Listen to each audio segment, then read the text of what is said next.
instead of going and working on your jumper, you pull the biggest sucker move you could possibly pull. No, they to said try to gain favor in your group chat. no, but these are my boys. Like, I don't really care. I don't really care about anyone else's opinion on the internet or stuff. But these are like my boys. Okay. No, I don't. I seriously don't. But Go these work on like your this jumper. Why I not will go work on my jumpers. Actually, Yo, look, what the fuck? Why you gotta bring me into your dog shit ass basketball skills? You suck.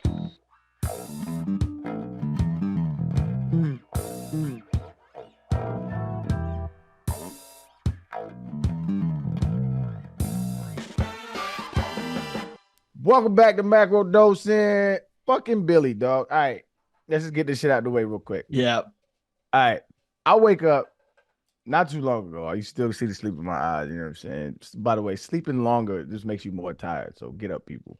But I wake up, I'm doing my thing. Like an hour later, Billy, I get a notification because I follow Macrodosing on YouTube. I get a notification that says Billy versus Arian. So what the fuck is this? This motherfucker Billy, dog, finds the security footage tape of me and him playing one-on-one.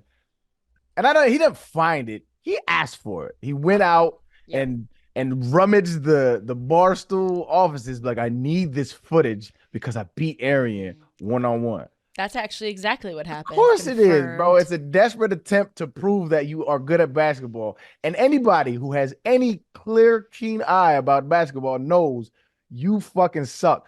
It doesn't matter how many points you score or don't score. Billy, you suck at basketball. It is what it is. Now, this was a horrible attempt. Let me finish, though, because what you did was some hoe shit. This is some hoe shit. This is some straight sucker hoe shit. No, it's honestly, it didn't have to be you. Fuck you, Billy. It didn't have to be you. It's the biggest hoe shit you've ever done. I swear, this is the biggest hoe shit I've ever seen. No, I agree. It is hoe shit. It is absolutely hoe shit. You seek out footage of a one-on-one game, which you clearly understand I was not even trying. No, it's absolutely, it's absolutely hoe shit. But you proceeded to commentate on it for 20 minutes, adding music without telling me. Now, I don't mind the footage being out. I don't give a shit what people think about my basketball. No. 38 years old, clearly better than you. Don't care about none of that shit. But what bothers me is you ain't tell me.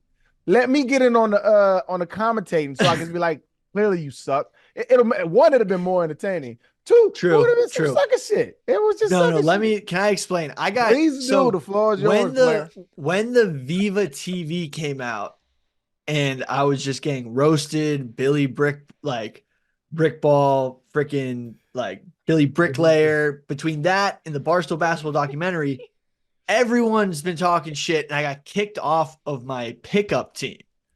Oh, I'm sure. The non-Barstool one? Yes. No, they were like, dude, like we can't even play with you anymore. So then I was like, no, dude, I swear, like please keep me on. Viva TV, people won't play pickup basketball with you? Billy, I see. No, like I have a group chat of dudes I play pickup with, and they booted me from the group chat after that video. Billy, one, that was probably a joke. Two, yes, true. It is fucking hilarious. It is hilarious. It is hilarious. Three, instead of going and working on your jumper, you pull the biggest sucker move you could possibly pull. No, they said to try to gain favor in your group chat. No, but these are my boys. Like, I don't really care. I don't really care about anyone else's opinion on the internet or stuff. But these are like my boys. Okay. No, I don't. I seriously don't. But these work on your jumper. Why I will go work on my jumpers. Actually, yo, what the fuck? Why you gotta bring me into your dog shit ass basketball skills? You suck. I know. I'm sorry. But then they're like, I was like, yo, I beat Arian one-on-one, like after this video, like I was hitting shots, and they're like, we don't believe you unless you show us evidence. And you think I don't think anyone asked for that. Going to convince them I don't think anyone asked for that. Good at basketball. I'm a certain look. I'm a role player. I'm a role player. Yeah, your role is to get other people that know how to play basketball water and shit. No, come on, dude. Billy, you suck. Like I'm not even joking. You're the reason why, right? You are the reason why basketball players who play basketball say, "Oh, here come the football players. They trying to play basketball." That's you. Okay. You have no finesse. You throw the ball at the basket instead of shooting it. It's just your dog shit. You're horrible. You know what? Instead of trying to shoot and trying to improve your shot and improve your layups and improve your ball handling, you pull the backdoor move, some sucker shit, and try to prove it. Come on. Look. This was my thought process. I have been shooting. This weekend it's going to be 55 degrees in New York City, and I will be playing and practicing. But back to that, I was at work, and I was like, how do I combine this stupid task of getting the footage to prove to my friends who kicked me out of the group chat that I could still play basketball with them? That didn't prove anything. Work. Did you watch it? You had to watch it. You fucking commentated the whole thing. Yeah, no, I mean, it's not a good showing by anybody. But look, one, we have very fun behind the scenes content out. Two, not fun. We could definitely. Content. I mean, now you have to rematch. It was like, okay, and we're gonna do it, and you got to bring $1,000. And I'm gonna bring $1,000 cash, and then I'm gonna really play you, and then we're gonna film it. We're gonna do all the same bullshit. Can I also put $1,000 on Arian? Yeah, do that. I'll take all bets. But who are you betting against? Because I only have $1,000. I'm betting you. Okay. Billy or Big T can bet your little stands are gonna be in my mention talking about some Billy cooked you. This is the same shit y'all did with Big T. Not to bring you into it, but when I didn't have no socks on at UT, you know what I'm saying? It's like if y'all really cook there. You know, but how come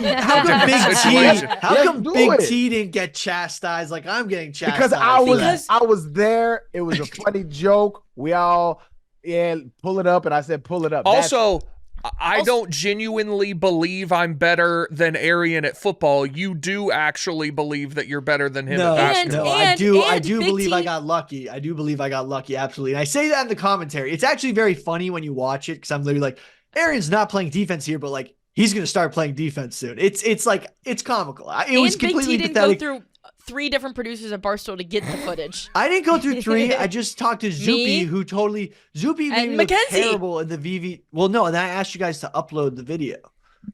Oh my god! So you did go through 3. Well, no, just to get the video up, because I don't have the password. Anyway, go to the Macrodosing Rumble or other places you find videos and subscribe to Macrodosing. All Billy football's social media. You would have thought somebody died. I'm pulling based on Billy's text to Madeline and I. I'm pulling up the text message. Okay. Yeah. Yesterday. Let's release those. Let's release those. I was gonna tweet them, and then it was nothing bad. It was just like it literally was like you would have thought it was the biggest emergency ever that this video needed to get up in 10 seconds. So I get yesterday.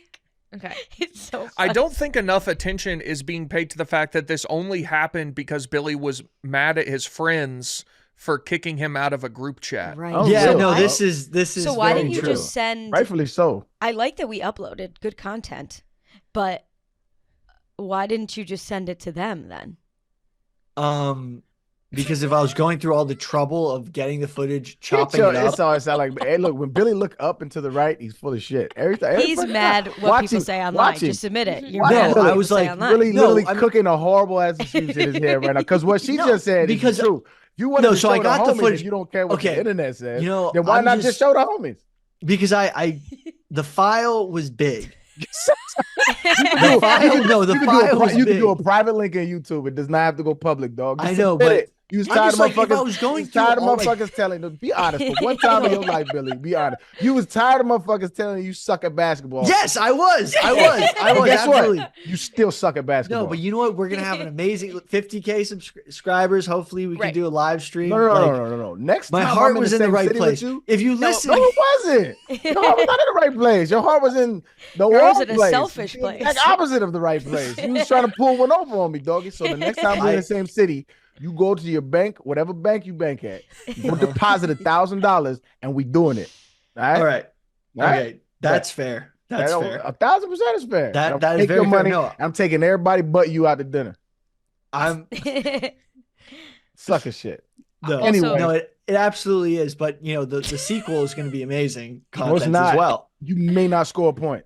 No, but that's what's going to make it be amazing because it's going to be amazing content. Then it's going to be then we're going to be back to square one. Then it's going to be like you got cooked by Arian, and then you're going to be like my brother's kicked me out of the group chat. Like I don't know what to do. Yeah, they're going to kick you right back out. Have a new excuse. No, but like this is the off season of pickup because there's no courts open really right now, like during daylight hours. So like this is an off-season trade type thing. Like once I start playing with them again, they're gonna be like, oh yeah, that's why we keep him around. He gets us rebounds. He gets stats. He gets stats and he feeds the guys who are hot the ball, which is exactly what I did with Nicky Smokes on Viva TV. But everyone's like, oh, he missed 3 shots, so that means he missed all his shots. my jump shot wasn't there at that point, so I was just feeding Nicky Smokes. I'm banning Billy from reading any more comments about him ever again. Mackenzie and I get a text from Billy yesterday at 1:20 p.m. Guys, I have the video of me beating Arian one-on-one. Read the whole thing. A great future. I am. Okay. It would be a great future live stream. Mackenzie, 50,000 subscriber YouTube stream. Billy, how much workload do you have? I defend Mackenzie. I go, Mackenzie has a fuck ton. She has a lot on her plate. We have a lot of good content coming out that doesn't include basketball.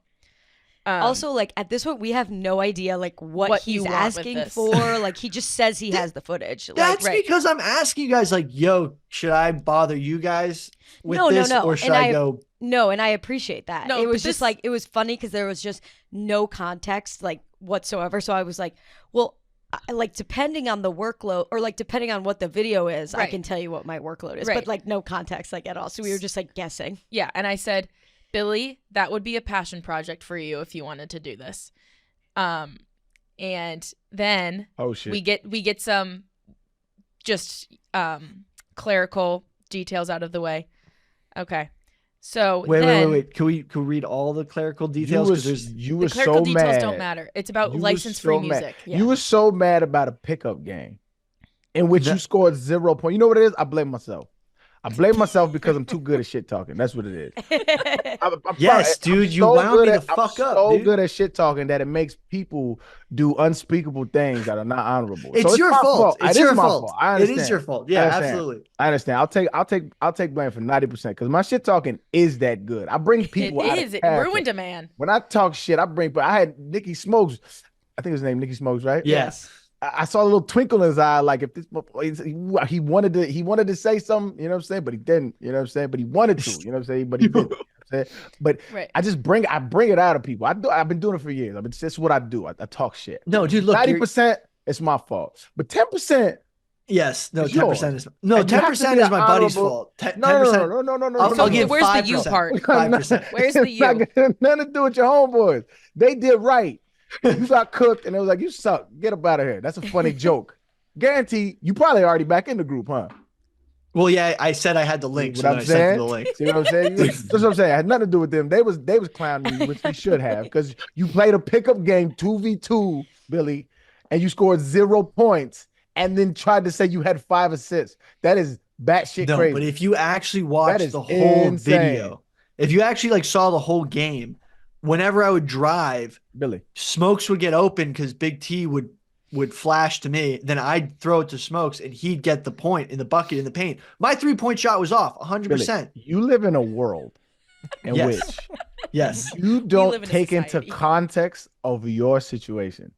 Nobody was playing any kind of real defense. It was just a friendly, fun game where everybody's just having fun talking shit. No, but in Billy's head, this is game 7, and if he don't win, he's not gonna work at Barstool anymore.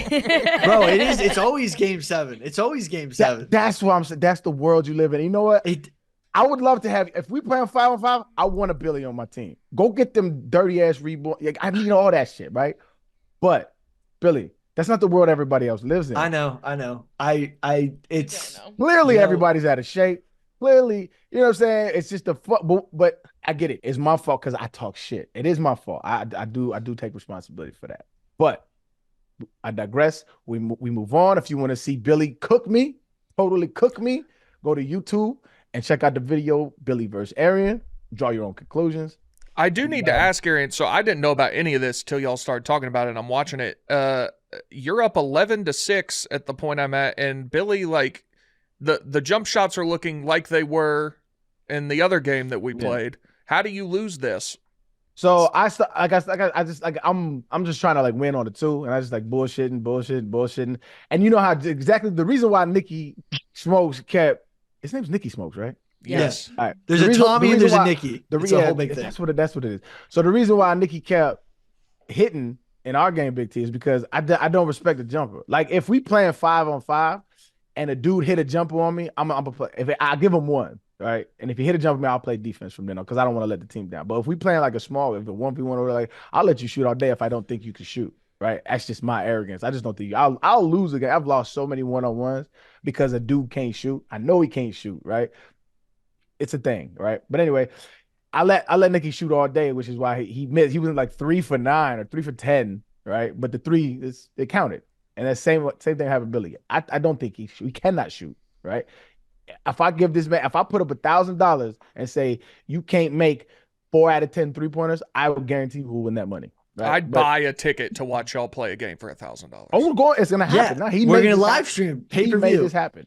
He made this 500K. He made this happen. 50, End of February. I'm gonna need a ref. I'm in Chicago. I'm gonna need a ref because there was a point where I was up by 1 when we was trading, and I went for the drive and you fouled me. But I'm not gonna call a foul against Billy football on a 1v1. It's just not that crucial. But I'm gonna need a ref there. I'm gonna need all my fouls. I'm gonna need all your little over the back shits where you look gorilla man jumping over people trying to get rebounds. I need all that shit, and we're gonna play for $1,000. There wasn't that many of that. There's gonna be 2 racks sitting in the middle of the court. I'm gonna take my money, and then me and Macrodosing are going out to dinner, and we're gonna live stream dinner and make you watch. Anyway, I don't want to bore. I will say I do appreciate Billy actually like editing the video because he. I need to start editing. You know, I realized I was getting so pissed off. Sorry.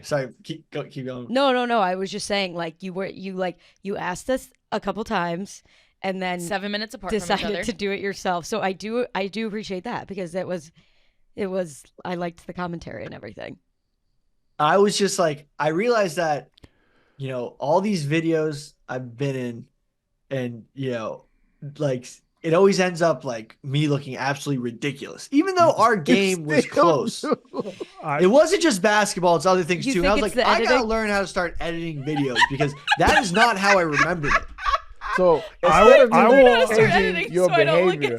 You got to start learning how to editing videos because they're not. It's not that nothing wrong with your behavior. They're just not catching you in the right light. No, but like you could. So this was what was winding up, and maybe this is like maybe I need to go to a therapist and talk about this. But like, yeah. And you know what? Better guys, help. I'm sorry. You know, I'm not a perfect human. I've never claimed to be perfect. I have tons of insecurities. One of them being my jump shot. That's crazy though, because if your jump shot is an insecurity, you can fix that. A lot of people have insecurities that can't fix, like my hips too big, blah blah blah, my cheekbone, whatever, right? You can't fix some of that shit. You can fix yours. But like also, if you just let things blow over, like you re-bring stuff up to like defend yourself, but nobody else would have brought it up again if you didn't like. No. Realistically, I knew this would, you know, make some great videos, but I was hitting like when my jump shot's on, it's on, but like it's always been off on camera. But like I hit how many 3-pointers on you? You had none on me. You had none on me. There's not one jump shot where it was contested. Yes, that you hit, the last one. That you was were not all up in my grill. Watch the tape, bro. Watch the tape. Go to the tape. Go to the tape right now. We're going to the tape. No, we're gonna go to the tape. Go to exactly on Rumble. We're on Rumble. Oh wait, I'm gonna go through some of the comments that we've received since this video has come out. This is not the dub Billy thinks it is. The dramatic music in the beginning. Then when someone said W commentary. All right, so go to 20 minutes. Billy, go to 20 minutes. I am literally at the free throw line when you are shot. Because I drive on you, you start going backwards, then I jump back and hit the jumper. This is the delusion I'm trying to tell you live in, dog. I'm not playing defense on you. I played defense on you maybe once or twice. The last shot, I'm at that is not contested. You know what contested means? No, but do you watch? I don't even jump. I make space. I don't even jump at you, bro. All right, so Billy, you have delusions of what's the opposite of grandeur? Miniature. No. What does that mean? Delusions of failure. Yeah, just imagine. Okay, you're up on me, and then what happens? 1917 in the video. You're up on me. And then I make a move. and then you back up, and then I step back and hit. What? How is this crazy? In what world do you think I am in a full athletic stance? Like, really trying to get at? You know what? Fuck it. We gotta play this next game. We gotta play this next game. Right. And then if you win, we gotta play a best of 3. We're not playing best of 3. Oh my gosh. Well, then then we're 1-1. Then this is not 1-1. Well, you don't know until you play the next one. Yeah, dude. I mean, you might lose because you leave guys open for if you don't respect the jump shot. I am going to play actual defense on you. You're gonna see the difference. Okay. Very fair. If you just look at the last point and you think I'm really playing D on you, that's probably why you suck at basketball, because you know the difference between good defense and bad defense. You know what? It's fine. We can move on. I'm sorry to bore. I don't want listeners. You know, Arian doesn't want to play best of 3, so that means no, just move on, Billy. Stop. See what I'm saying? You know what I'm saying? Keep digging yourself up. He just want more content. That's what it is. Fucking content whore. Anyway. Man, we got Wonton Don in the building. My fault, Wonton Don. You had to sit through that. I had to check my son. You know what I'm saying? My son is out of line. I had to check him. You know what I'm saying? How you doing today, Wonton? I'm doing well. Thanks for having me on. No doubt, man. We got a fun episode today. But we do got some housekeeping, correct? We actually don't. No. No housekeeping? All right, bet. No, the house is kept. House is kept. Clean. House is kept. House is clean. And my son acting up though, so I need to sit him down for a little bit. But we got everybody in the studio. PFT still doing PMT things. Shout out to them boys out there doing their thing in Vegas. I don't know how they weathering that storm. I cannot stand Super Bowl weekend. That shit is too many people in Vegas in general, and then you got the Super Bowl there. Are you a fan of Vegas in general? Nah, I was when I was younger. I had went there. My mother got married there 2009. I think I went back 2010. I ain't been back since. It's like cool. Did she get married at the Denny's there? Nah, she got married in some place. They wanted to do it quick. And they still married to this day. Shout out to let's go. Herman, that's my dog. Yeah, they've been married for however long that is. But it was cool. The whole family was there. And I got lost. I started wandering drunk in the Strip, and they found me at Fat Burger like at 4 a.m. trying to give somebody $100 tip. It's easy to get lost in Vegas. Yeah. It was like you was trying to give them $100 tip. I was like, it's kind of just like a giant shopping mall, in my opinion. Yeah, where you can gamble. Vegas is cool, man. Man, you can't do it too much, man. No. Dude, I love Vegas. You'll end up in the tunnels. Yeah, exactly.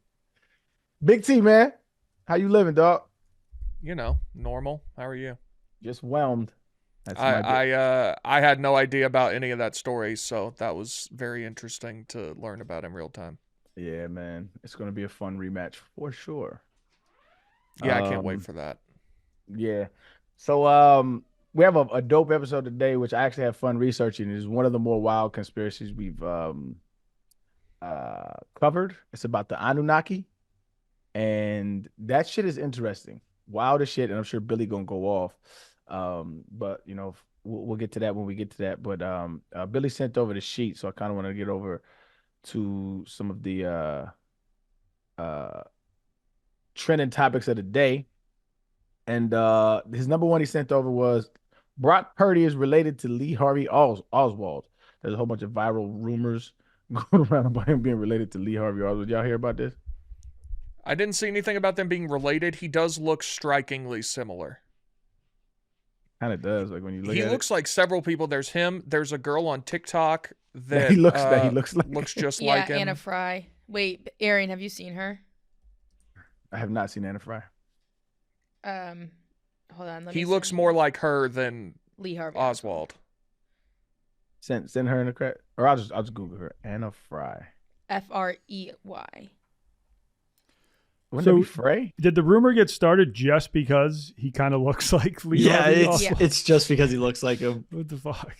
If he should have answered, if he wanted to be witty, he could have been like, the only thing me and Harvey Oswald have in common is accuracy.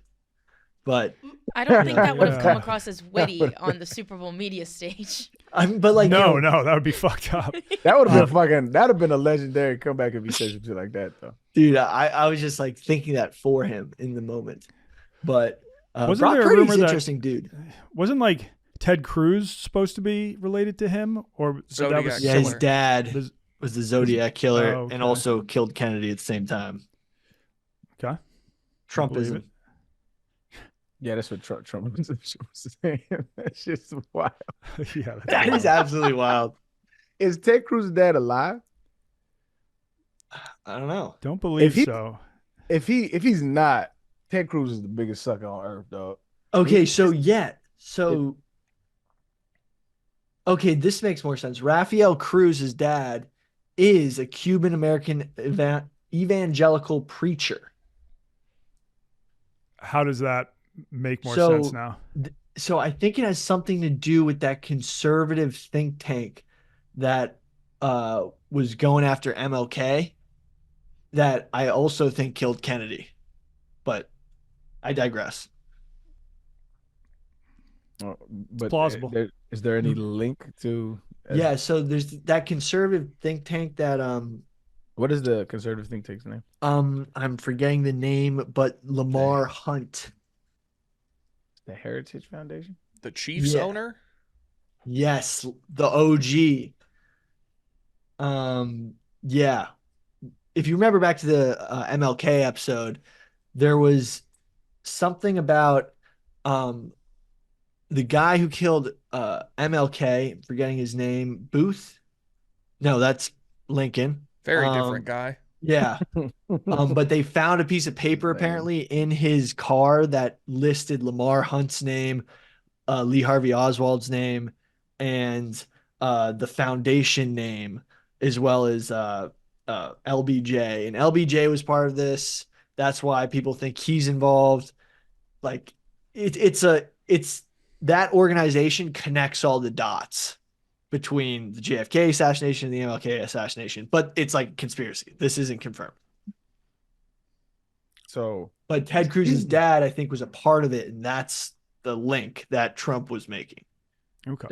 That's the funny part, dog, is man's insults your wife, man's implicates your dad in murder, and then you co-signing. That's the level of simp I can't even comprehend, dog. Ted Cruz is a sucker for that. Yeah, I think Trump was also saying that he wasn't even a U.S. citizen. Just like all angles, disrespecting that man. Wasn't he born in Canada? Is that what he was talking about? Yeah. And is the rule you have to be born in the U.S.? Wait, Ted Cruz was born in Canada? I'm pretty sure. Maybe his father was. Do you have to be born in the U.S.? I don't even know. Ted Cruz was born in Calgary, Canada. So he can't be president. What the fuck? I believe you have to be born in America, or you can be born like if your parents are in the military overseas, you can be born on a military base. I don't know if his dad had some sort of the hospital that he was born at. Oh, he's an American-born mother. Does not seem to be a military base.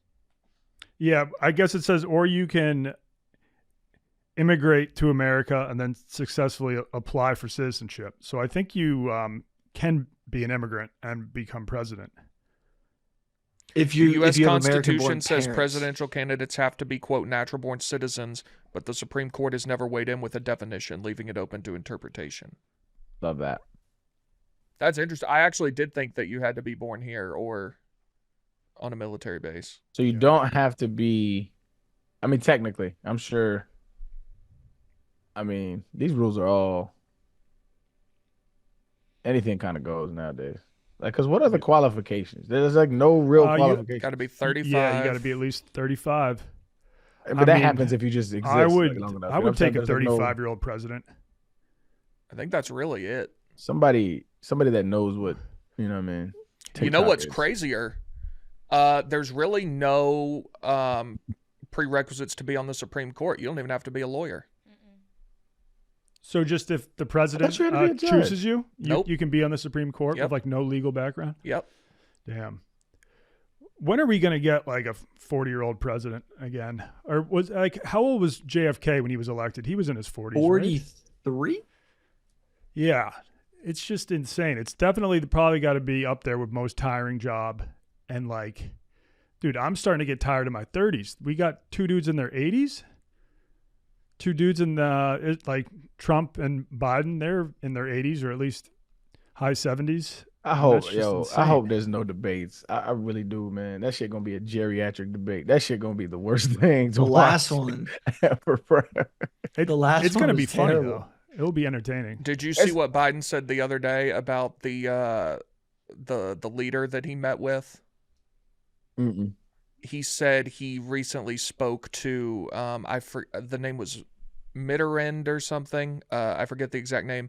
But it was the French president in the 90s who died in 1996. In his defense, they do look alike. Checks out. And they both have French accents. Democrats are hilarious for letting this shit go on, man. It's just funny, man. I don't know, man. I'm still gonna vote blue, but reluctantly. This shit is horrible. I'm not convinced it's gonna be him. What makes you I hope it is. It's absolutely gonna be him. It's you know how late it is. It's wait. The election's in November. They could pull something at the convention. There's no way that that's gonna happen. It seems impossible. He could die. That is. He could just die of old not age. Out of the question. Goddamn, Wonton. I don't think you know our history on this podcast. That is true. Fuck. We actually need to really hope that doesn't happen. Goddamn, Wonton. Of natural causes. We've killed quite a few people of natural causes on this show. Not Jimmy Carter, though. Jimmy Carter. Strong. Bless his soul. Might be getting Charles, too. Oh, shit. Oh. King Charles was just diagnosed with cancer. Long live the king. This I think might be a ploy because they kept the Queen Mother alive for how long? Using probably the most highly advanced technology in healthcare that the world's seen, right? She didn't have cancer though. No. Right, but now her son, like I feel like this is a ploy to make us feel bad for him, to like make him more likable. Because think about it, and I also want to see how long he survives with it. There are a lot of cancers that are curable. So like if he gets cured of cancer, it's not going to be like, oh my God, the royal family has access to like the secret cure to cancer. There are a lot of people that just survive cancer. Is cancer curable? I don't think it's curable. Yeah. You can have like my dad had lymphoma and then it was that's why they do chemo and all that stuff. Yeah. But that's not like a cure, that's like hold on. Let me stop talking before I just a treatment. There's no catch-all. Well, yeah, like there's always the risk that it could come back, but it's at the point where they can search his body and not find it at all.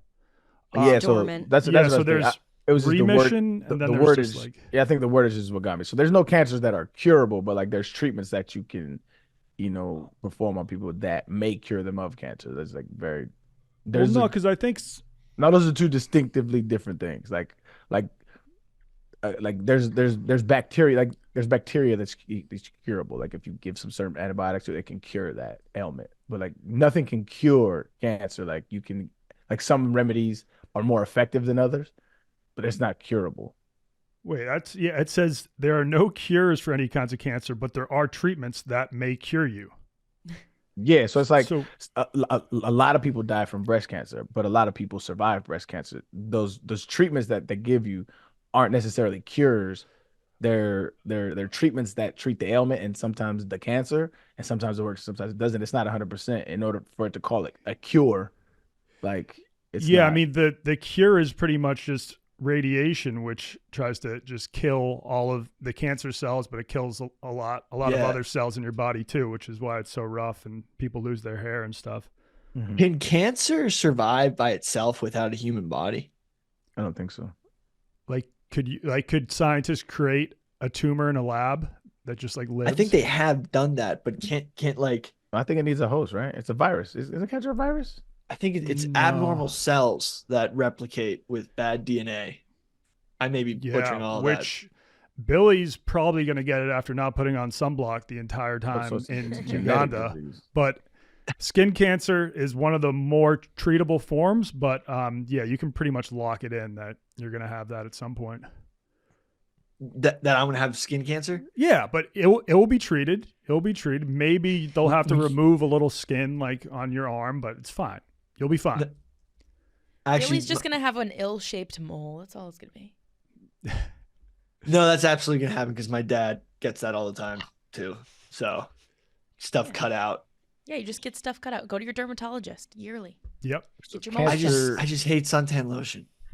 Get your moles checked, Bill. I hate suntan lotion in football because the suntan lotion gets on your hands and then you can't grip the football. Well, then just like I was willing to put the suntan lotion on you, the sunblock on you. You don't have to touch it. No, but then it sweats and then it gets on your hands. Anyway, moving on. Stay tuned. Yep. Last Chance Uganda. Yes. Coming out. First. Yeah, when is that? When is that dropping? First Uganda vid will drop next Wednesday. And then that's me and Billy's Egypt layover and arriving in Uganda, where our van's brakes gave out.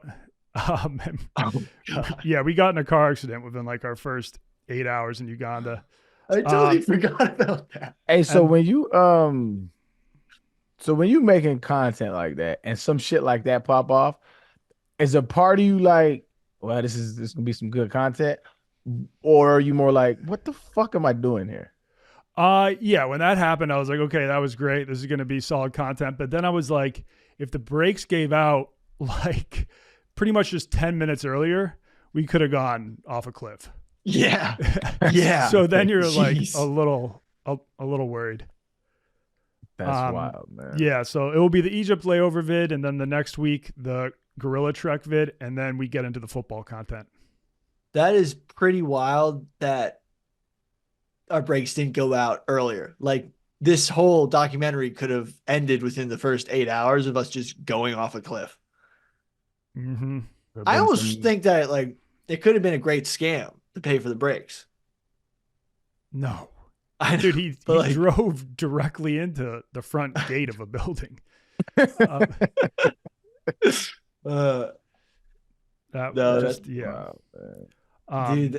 this documentary is gonna be hilarious. There's so much stuff that I totally forgot happened, which is insane. And just like recounting it this whole time, like there's stuff that you haven't even heard hints of that is so insane. Yeah, I got a little offended when Brandon Walker, I was like, yeah, the documentary's dropping soon. He was like, oh, is there going to be anything new in it that like we haven't heard? And I'm like, well, just because we may have shared a story here or there, it's not the same as actually watching it happen. Like you guys can, I'm sure you guys can picture Billy coaching a Ugandan football team, but I can assure you that watching it happen is more entertaining than just Billy and I talking about it. Yeah, what the hell? Walker? No, there's so much stuff. I'm excited to see it. I'm gonna check it. I'm gonna peep it. I'm gonna have to find that clip of when you're trying to give Billy advice for the next game and throw that in the documentary somewhere. Yeah, Billy don't listen to me, man. Yeah. I did listen to you. Okay. You literally didn't. I did. We had misdirection. I'll review the tapes. You know what I'm saying? We'll look at the tape. We'll have to watch the tape. Yeah, you like digging up tapes, Billy. So we'll. I think in the first game, there was zero misdirection. Did we have some in the second game? I don't know. The tape will tell. The tape will tell. Yep. Next on the list, you got the Shane Gillis is going on Saturday Night Live. Yeah, I don't know who this is. Y'all gonna have to explain this one. Oh, damn. Oh, Shane Gillis Shane really is like. I mean, he's huge amongst the whites. Okay. Yeah. People say he's Oprah for white men. Oh, they also say that about Joe Rogan. But yeah. I thought he's Jordan Peterson. I thought Jordan Peterson was Oprah for white dudes. Oh, dude, I can't stand that guy. Yeah? I didn't think you would not like him. his new thing, his new thing, or I think he stopped now, but for like a year, his new thing was just every time there was like a photo of like a fat woman in an ad, he would go on just like a 2-paragraph rant. Like, this is what's wrong with society. We're glorifying obesity. And it's like, I think at first he had a lot of good things to say about like how to live your life. And then he just turned into a dude on Twitter ranting about fat girls. I don't disagree. I always tell people you have to take people in slices, right? Nobody's going to be 100% in agreement with your, moral stance and stuff. Jordan Peterson, I think when it comes, this is for me personally, I know, and especially on Rumble, right? People want to talk shit or whatever. What do you think?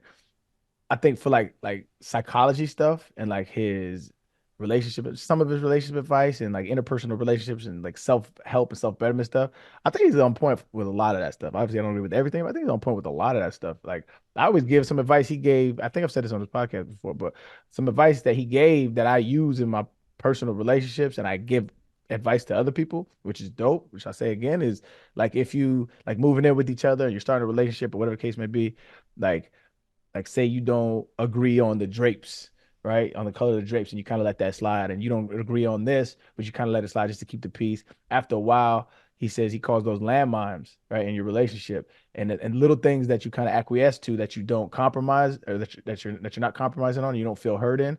Those become landmines later on in a relationship that it might not have anything to do with that, but that'll set you off, and then something else will set you off, and then something else set you off, and if you don't address it in the onset of it, it come back to bite you instead of talking and communicating, which I thought is a powerful and a very well thought out message, right?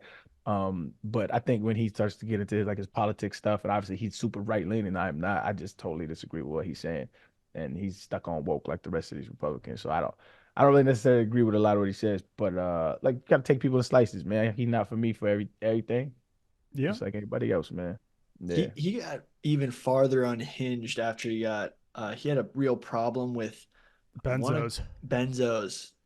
And you know what the cure for that was, which is pretty insane? He went to Russia.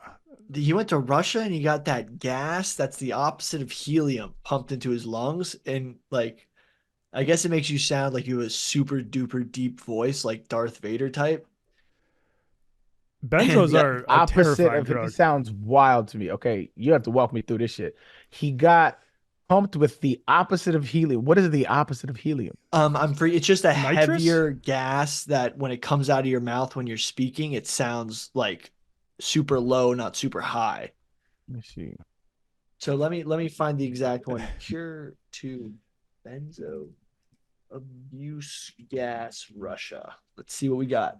Help is available. Samsung National Okay. Okay, so the opposite of helium, or they call it the anti-helium, is sulfur hexafluoride. That's what it says. So, and this gives you like a deep voice, and this is the cure to benzo addiction. I think it was another heavy chemical, but it wasn't that one specifically. I remember it was like boron or something. But benzohexafluoride, I know, is like the one that's non-harmful and has no effects. So like you can do it in a science classroom, you can order it, and you can pump one helium balloon up and one that one. I was gonna do it for the science fair. But it's another gas that he did. We can move on and I can look it up. But so I just watched a little video on this shit. So that chemical that I mentioned is the opposite of helium. Well, it has the opposite effect of helium. And so when you breathe it in, it like makes your voice go all deep. I had never heard of this shit before. What the fuck? Stay off the benzos, kids. Yeah, don't do benzos or that gas. Sulfur hexafluoride. Hell no. All right, so finish telling me about this Shane Gillis. So he was cast to be on Saturday Night Live a while back, and then they found an old clip from his podcast where he was doing like a fake Chinese accent, and they were making some Asian jokes, and someone dug that up, and then he was kicked off of Saturday Night Live. Since then, he has become one of the biggest touring comedians in the country, and he was just invited back on Saturday Night Live to host. That's the shit that be funny about the whole cancel culture shit and how everybody's like, oh, don't cancel that. nobody really got canceled. Like you have a group of people who rally around them, and then they get even bigger. Like Louis C.K., for instance, right? He got canceled, quote unquote. But then, like, I don't, for whatever reason, I was subscribed to his newsletter. I think he's still hilarious, right? But obviously, he did what he did. But like, I didn't even know I was signed up to it. But he's playing the Garden like in the next like month or so. And I was like, I thought this nigga got canceled. I don't know. It's like a myth. Does it really happen? Well, Chris D'Elia. No, he's not. He's back doing stuff. He should. He should really be away. Louis C.K. tweeted after the Drake video came out, like, "Oh, but Drake can do it," and I was like, "Oh, wait, did he really?" Yeah, not the same thing. That's who tweeted that? Insane. Chris D'Elia tweeted that? No, Louis C.K. Louis C.K. Wait, let me pull up. He's like a comedic genius, dog. But he did some pervert ass shit, bro. That shit's fucked up. He like does. He does really well. Wait, now I don't know if it's the real. I think it's the real Louis C.K. Oh yeah, fact check that because that might not be. Oh yeah, it has 125,000 followers. I feel like the name, I saw that tweet and like the handle is not not Louis C.K., but that just might be him being ironic and it's actually him. I know. But yeah, no, I think Shane's very funny, and I don't think you should be canceled because of like one bad joke you made years and years ago. No, I was saying the premise of people being canceled to me is not really a thing. Like, it doesn't really happen unless like Harvey Weinstein. He was canceled and put in prison. Like that's when you. Yeah, it's not really canceled. That's just when you do something illegal. Like that shit is like. Yeah, when you do something illegal. Yeah, he was arrested. You get canceled when you're in prison. He was canceled. It's like and died in jail, I think. Like, is there an example of somebody being canceled? Because I don't know. I'm not making any proclamations. I'm just saying, from my experience, like when people be like, "Oh, you can't cancel. You trying to cancel everybody." Has anybody actually been canceled? Like, and what does canceled mean? Like, it just means like people don't buy your shit anymore. If that's the case, like Blockbuster got canceled. You know what I'm saying? Like, what? I do think there's like you're going off the efficacy of people's. I do think there are large portions of the country who try to quote cancel people they don't like. Now, most of the time, those people are very popular and their fans don't care. But like, I do think there are people who try to do that. Now, if that's been successful, like Kanye, kind of. Was it? Yeah, but Kanye's like if coming Kanye out with an came album. Out, is like, he? I think soon. I mean, he just released a clip of a song he made with his daughter, Northwest. I can say his daughter's better than Drake's son when it comes to skills on the mic. Mm-hmm. And this is what I don't. I think she's also like 5 years older than him. The cancel thing, right? It's like, so are we calling canceling? I just, like I said, I'm not making it. I'm just as pure inquiry because I don't know. Like when people say, "Oh, he's canceled," are they referring to like a certain base not wanting to support them anymore, and a major corporation not wanting to associate with them anymore because of what they feel like the look is for them? Yeah. Like, is I that think what we're that's calling more of it. Like, you get canceled in that you lose endorsement, stuff like that. Now, if you're successful enough, like Shane Gillis, to go out on your own and be successful, then you can rally against that, I guess. Yeah, I guess it just don't make any sense to me because that has always been the case. What about Kevin Spacey? Because he was canceled, and I think since then he's been in like 0 movies. He's put out creepy clips on Twitter, I think. Well, he's that's what I'm saying. That's criminal. Like he's facing criminal charges. Like he was with like a 16-year-old boy, wasn't he? Like 7 or like 15-year-old boy, something like that. Like as a grown up, like is that canceled? That's why the definition doesn't make any sense to me. Like the more I hear it, the less sense it makes because it's like, did OJ get canceled? You know what I'm saying? Right. Kevin Spacey was acquitted. Kind of. Yeah, Kevin Spacey was acquitted on all 9 charges against him. Yeah. But did you see that all the people died? But he's still canceled. All the people died. So this is Kevin Spacey accusers. And this is like I'm gonna finish my canceled inquiry here, and y'all could end it with this. So to me, it sounds like canceled just means either it's a group of people or a large corporation that no longer wants to associate with you because of your behavior and what they deem to be immoral or unethical. Yeah. Yeah. And I think it has to mean that you have trouble finding work. You can't really, I think to be canceled, you have to then no longer be successful in the field that you were successful in previously. Yeah. It's made it sound like woke, right? It's like the definition is very, you know what I'm saying? Hearing conservatives define woke is like, that don't make any sense to me. But I mean, I guess, man, there's one lady on YouTube named Miranda Sings. She got fully canceled. But that's like a YouTube social media woman.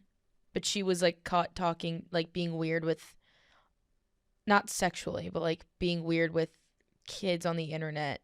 And then she wrote an apology song and sung it with a ukulele. Oh, and people I did not remember like that. Oh my, wait, guys, we gotta talk about this Kevin Spacey shit, dude.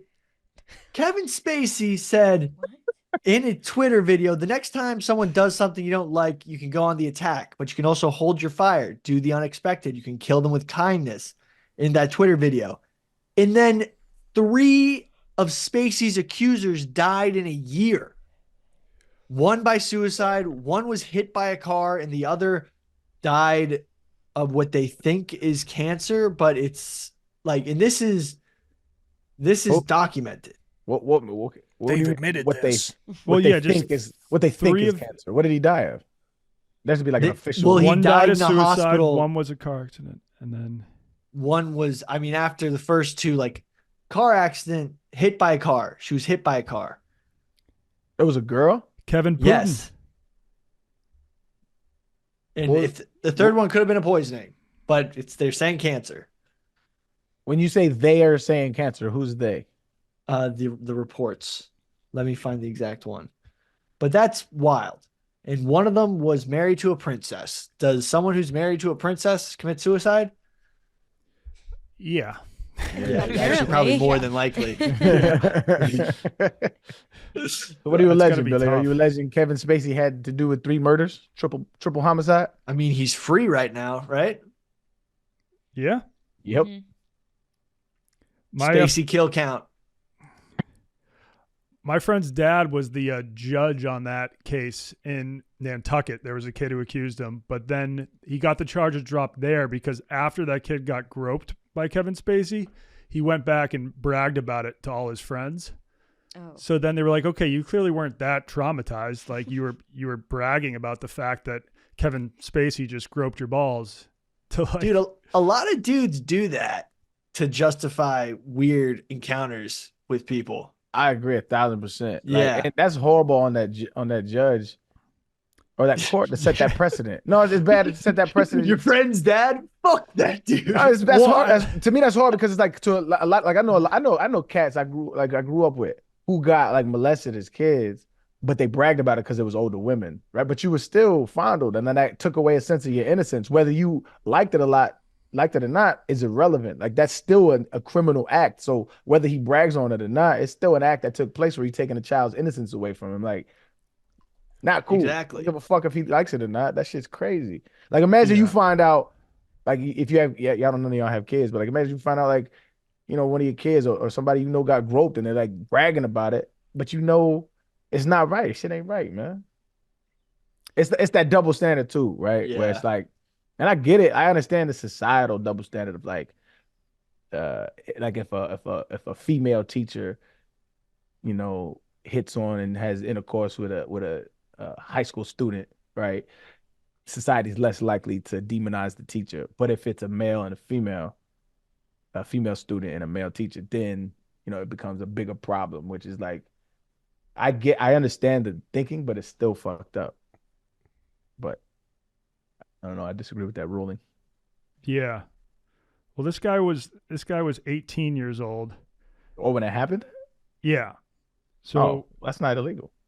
Yeah, no, it wasn't that it was illegal, but he was just like it's still illegal to grab someone's balls if they like didn't want to be fondled. Oh, that's different then. Even if you are of age. So he was 18.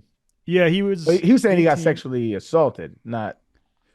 Yeah, well, I think that's what he was saying, and I don't know all the details of why the case was dismissed.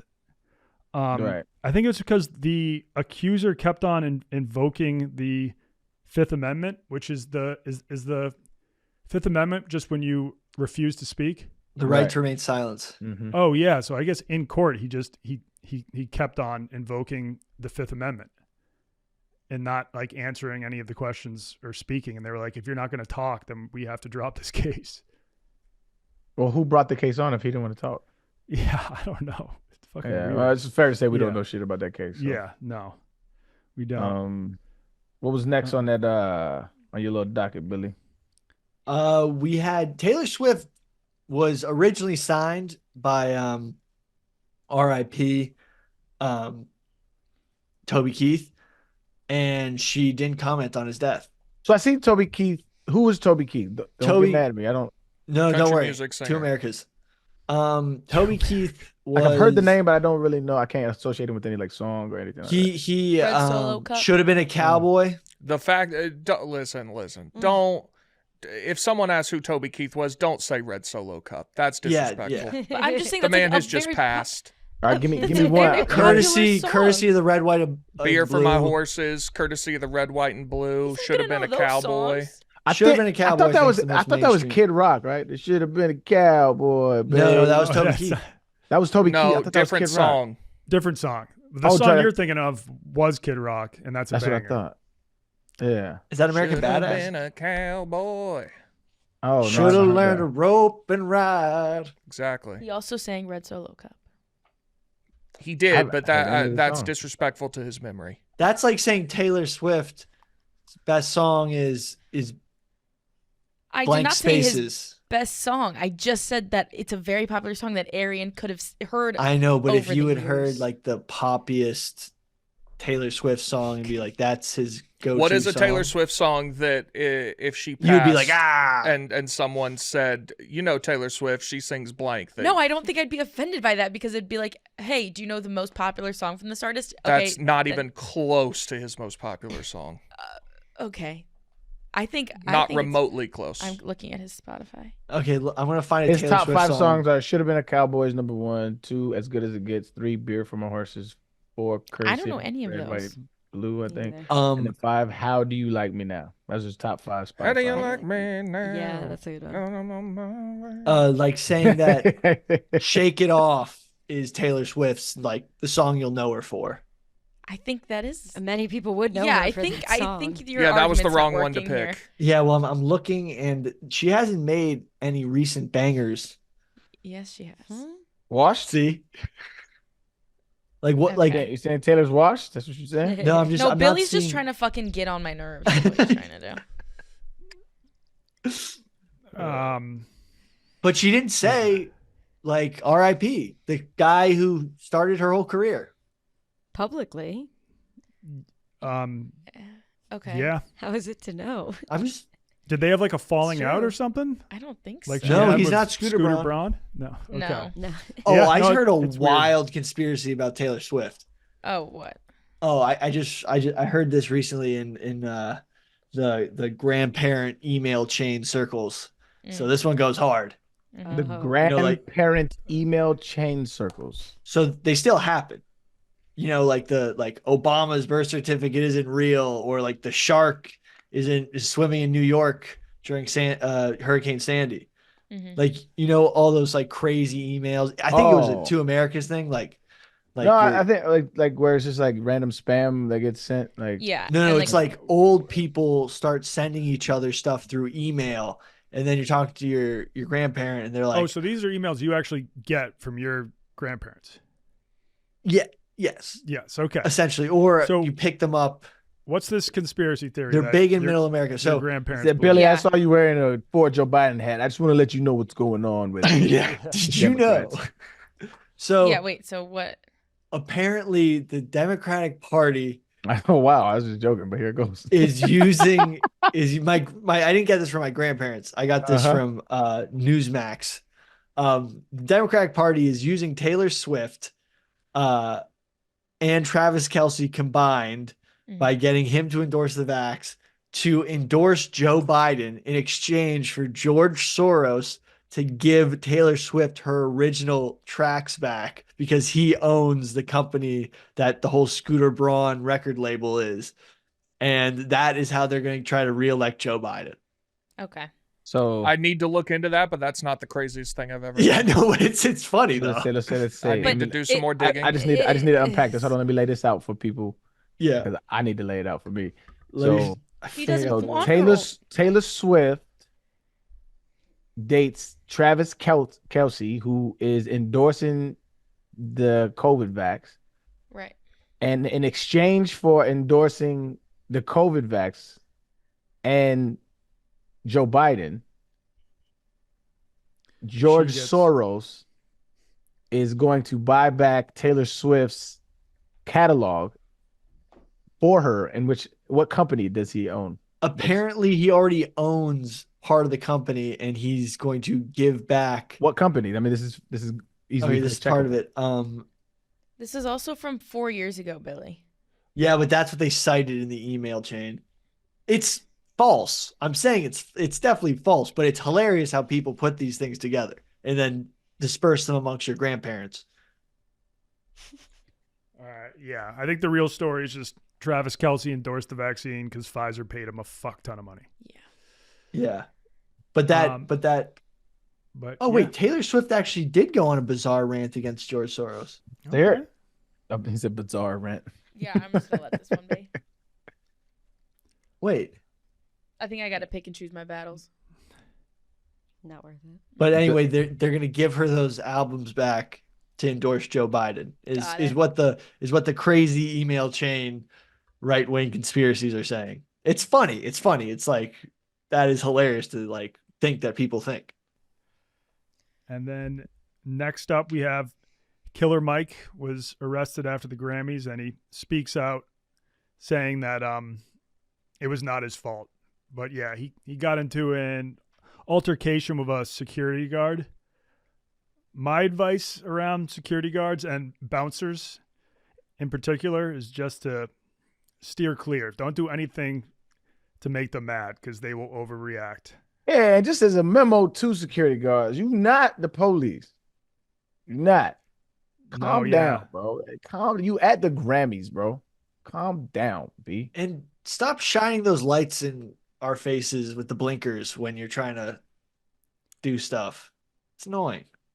Shout out to Killer Mike. What an album. I'm so glad he won, because in this era of hip hop, which is, I don't know if it's still the number one genre on earth. It was at one point in the last, in the recent past, but in such a big genre, right?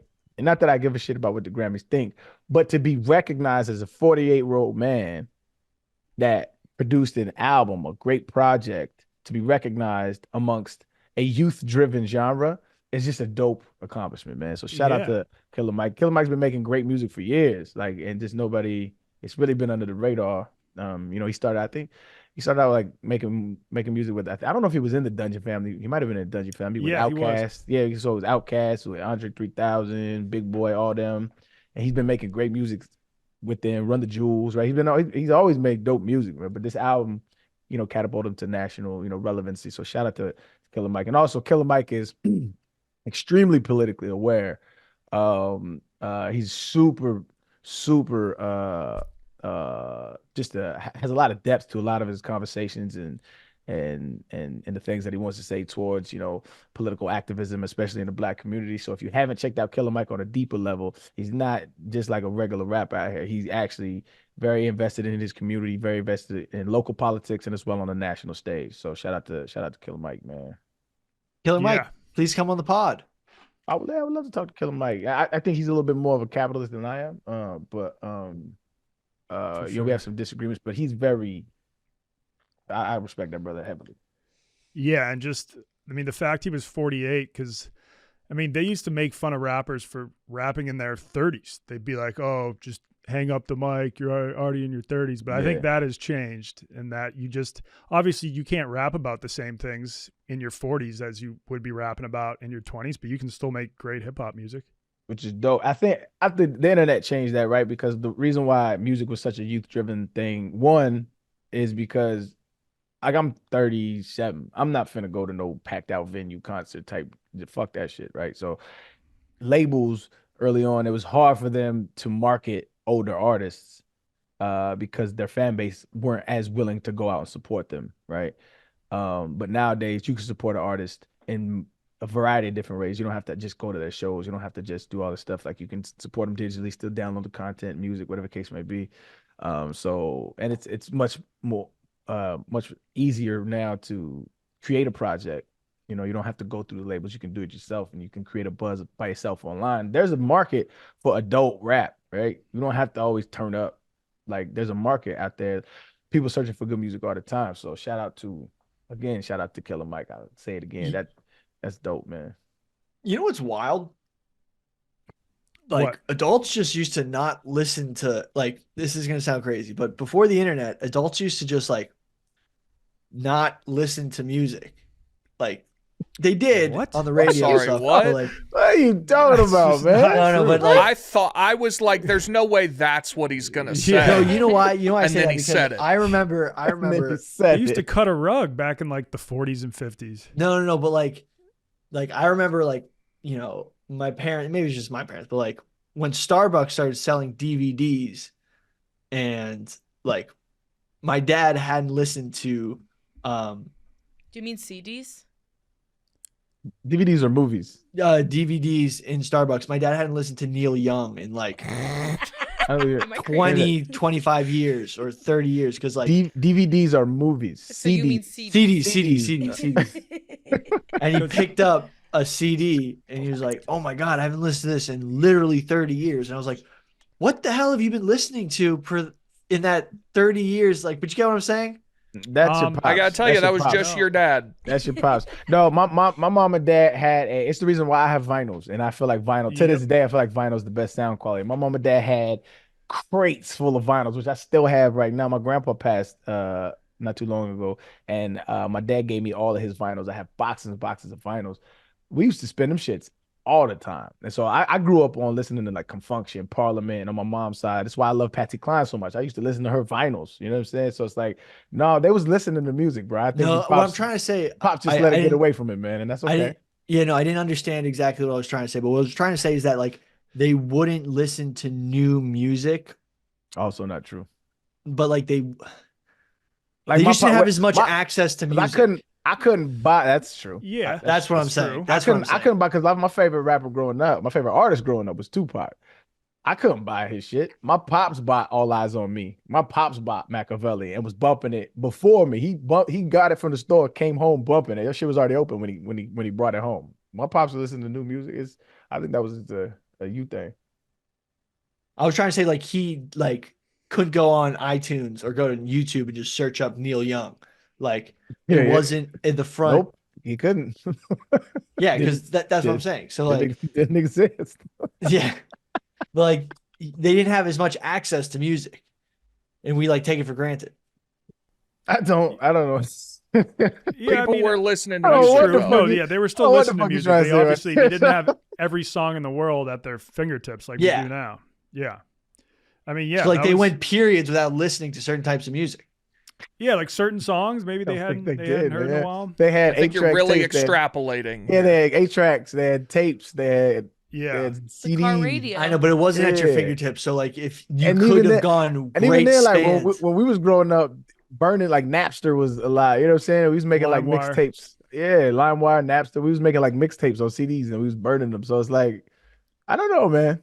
No, but I'm just saying like you could have gone huge stretches of time without listening to certain artists is what I'm really trying to say. Possible. Your argument's getting further away from what you started, and that's okay, Billy. We skipped over the Tucker Carlson joint. What's the update on the Tucker Carlson and Putin interview? What's happening with that? The EU is trying to sanction him. So they're saying they're trying to like give him a travel ban. Under what grounds? That he might be an enemy of the state type thing. I'm looking into it, but basically they're considering sanctions against him because he went, and people are saying that the EU gets explicit permission from the United States in order to do that. So let's see how this plays out. Tucker may never be allowed to come home. Oh, he's currently in Russia. Well, no. If it's the EU that's doing the sanctions, he would still be allowed to come back to the U.S. It's not true. It's not the U.S. that is doing the sanctions. But I think they're trying to put pressure on him. Side note: I've been invited to Ukraine late March. I don't know if I can make the trip. A British fan and his Ukrainian wife, who is also a fan of my vids, they're going back to his girlfriend's family's place in Ukraine, and they're gonna fly to Poland and then take a train from Poland. And they're like, "We'd love to show you around the country." I think that'd be dope to go, bro. Yeah, it would be sweet now, and I don't think we're not going to be near the front lines. Like I wouldn't really be worried about. No, but you can still get. Don, you said you wanted to take chill trips after this Africa trip. I know, that's why I'm not committed to this, because I don't know if the dates work, but I think it would be cool to go to Ukraine. What is the status on the? Because like I said, I've taken no interest in that war. Yeah, I'm just at my capacity with news. So, what is the status with the Ukraine-Russia war?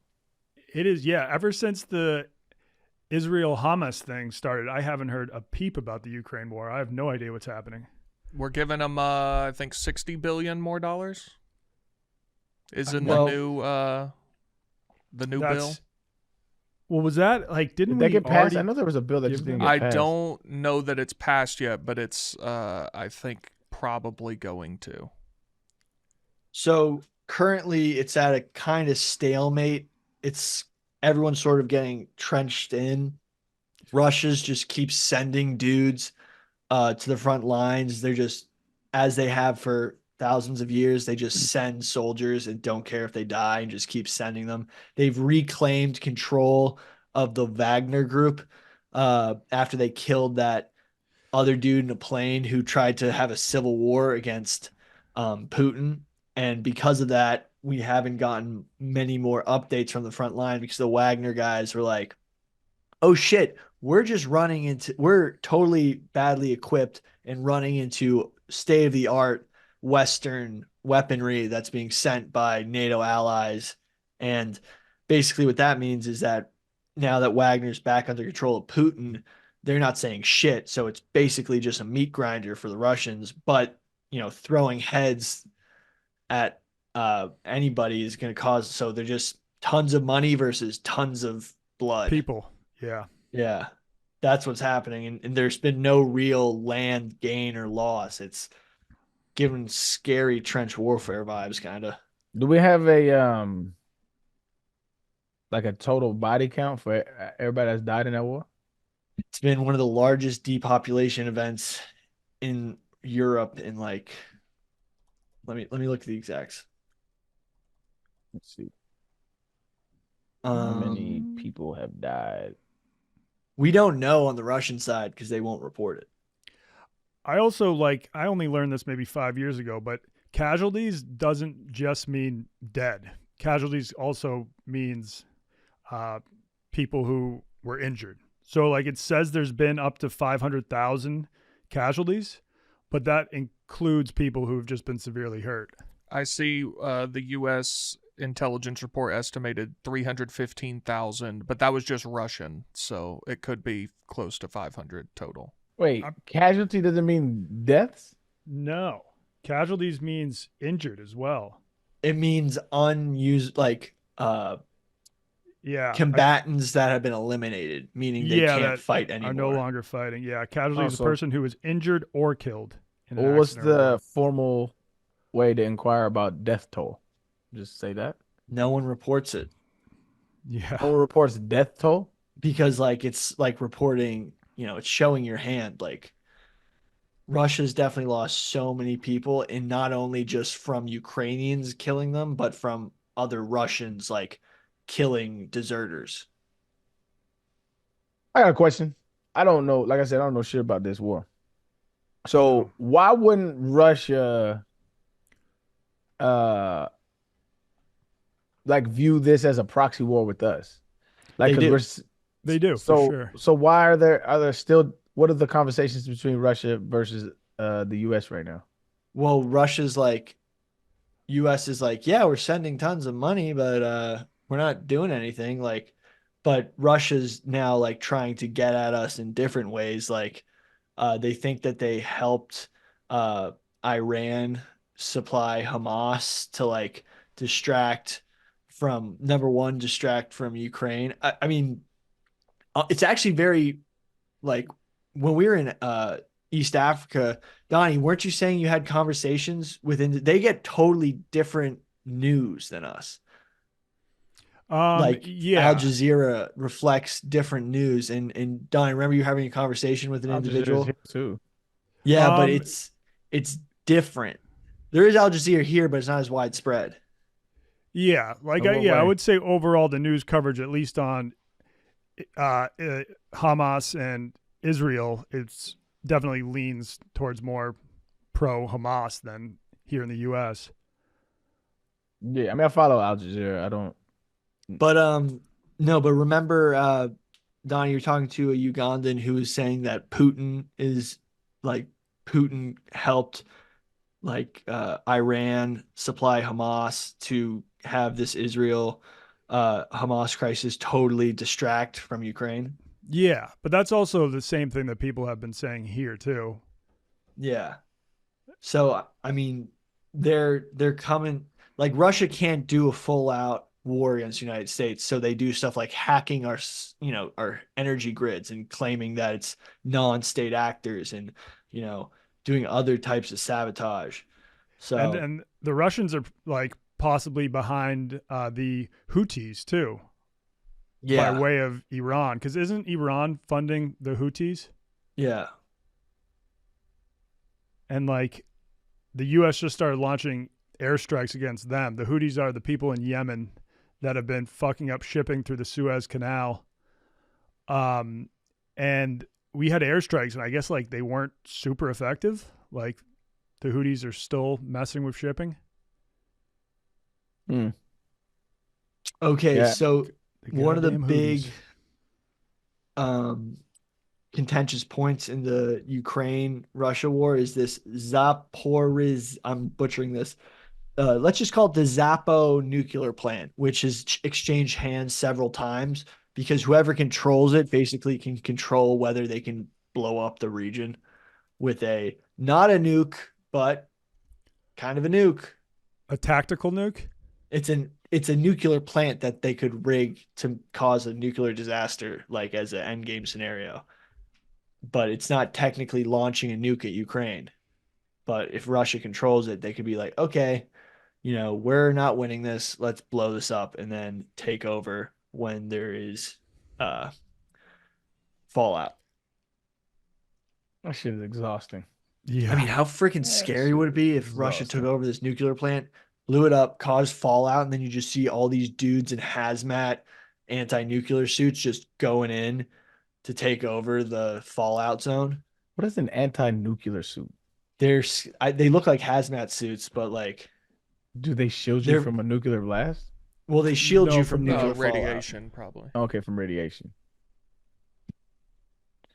Yeah, that's exhausting talking about that shit, man. That shit is, adults are fucking stupid. You can buy one. I'm straight, fam. I'm chilling off of a nuclear suit. Oh, you can buy one for $4K. No, just get an Apple Vision Pro. Same price. I was gonna say. Yeah, but can Apple Vision Pro save you from a nuclear attack? Yes. It's crazy. Like as bad as the Russian-Ukraine war is, it's wild thinking back to wars like World War I, where the deadliest battle in that war had 250, almost 500,000 casualties in one day. Jeez. The Battle of Passchendaele, where the Allies suffered over 250,000 casualties and the German forces suffered around 200,000. It's wild that they didn't just like stop the war after that, being like, what are we doing? I mean, that's because the people controlling it were just like royalty that didn't give a fuck, who were just cousins who had petty feuds over pickup basketball games. Yeah. Like France pretty much lost an entire generation in that war. Jeez. But then look at the Civil War. The Civil War It was all Americans. That's why high.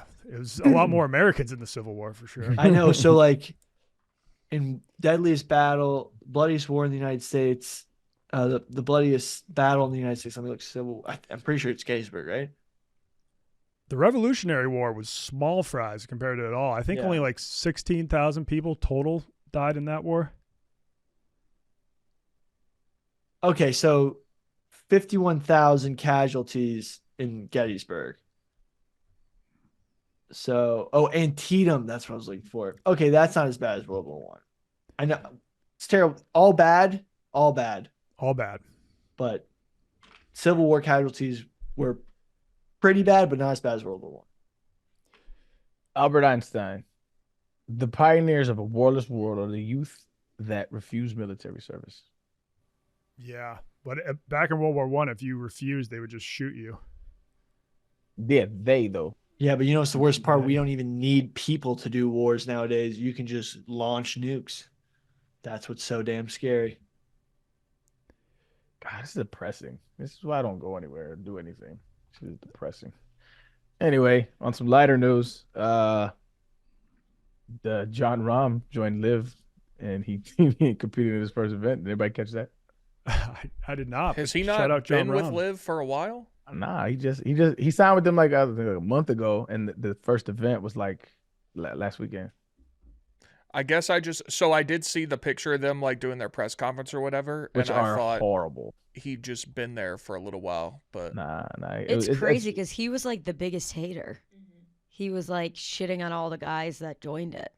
Yeah, well, but once they like offer you $600 million. Yeah. Well, but once they like. Once the PGA curtailed to them, then all the guys who stayed were like, "Well, what the fuck? You told us that you would never do this." So there was no reason for them to stay. Yeah, that's a good point. That's why Rory rolled back his stance too. Rory was like, maybe I was a little bit harsh, but only because the PGA was doing, under the table deals with LIV, which is, dog, they have an insane amount of money to just be giving bags out like this, and then like every tournament is like $4 million. Here, you know what I'm saying? And then the winner, the individual winner gets like a bag, like a 4Ms. Then the team that wins gets another bag for 4Ms. And then they have these other just contracts. Like that, they got the longest money. That shit's crazy. They're gonna change. They're changing golf. I kind of like it though. I don't know. On the topic of Saudi Arabia, breaking news: they just opened their first liquor store in over 70 years. Word? Prohibition is over. Yeah, they're finally starting to slowly legalize booze. Do you think that's a good thing or a bad thing? I think I think I'm an advocate for legalization of everything and regulating. Yep. I think anytime you red button people, don't push the red button, they're gonna push the red button. And it just makes matters worse. It makes, it gives a whole black market venue for people to, do illegal activity, do crazy stuff for it. And, it just brings on a whole bunch of problems that you don't really need. Let people make the decisions for themselves and regulate it. Yeah. I think they did it because they're trying to attract more tourism and like more international businesses and things like that, and they're like, we're gonna have trouble doing that if no one can drink. I'm just saying, booze might be the first step to democracy. Think about it. Democracy in where? Just like it might be the way to dismantle theocracy and put in a liberal Western democracy. Could happen. Booze diplomacy. Bud Light diplomacy. I don't know. We'll see. Well, think about it. Because let's say alcohol becomes more widespread in the Middle East and theocratically Muslim countries, that is against their religion, but it becomes the first thing to be like, okay, like we're more lenient on booze. Then it's like, okay, we're boozing, we're boozing with bros. Can women booze? And then it's like, then it just dismantles like, oh, we booze, but we can not have to wear a certain thing. Like, you know what I'm saying? Just slowly dismantle. Like, why are we doing this? Get drunk, be like, this is stupid. Let's have fun. Could be. I gotta say though, those robes they wear are actually pretty comfortable. I'm more talking about like the garb. Like if how all women there have to be covered up and stuff. Yeah, like, like a cotton poly. What kind of material are those?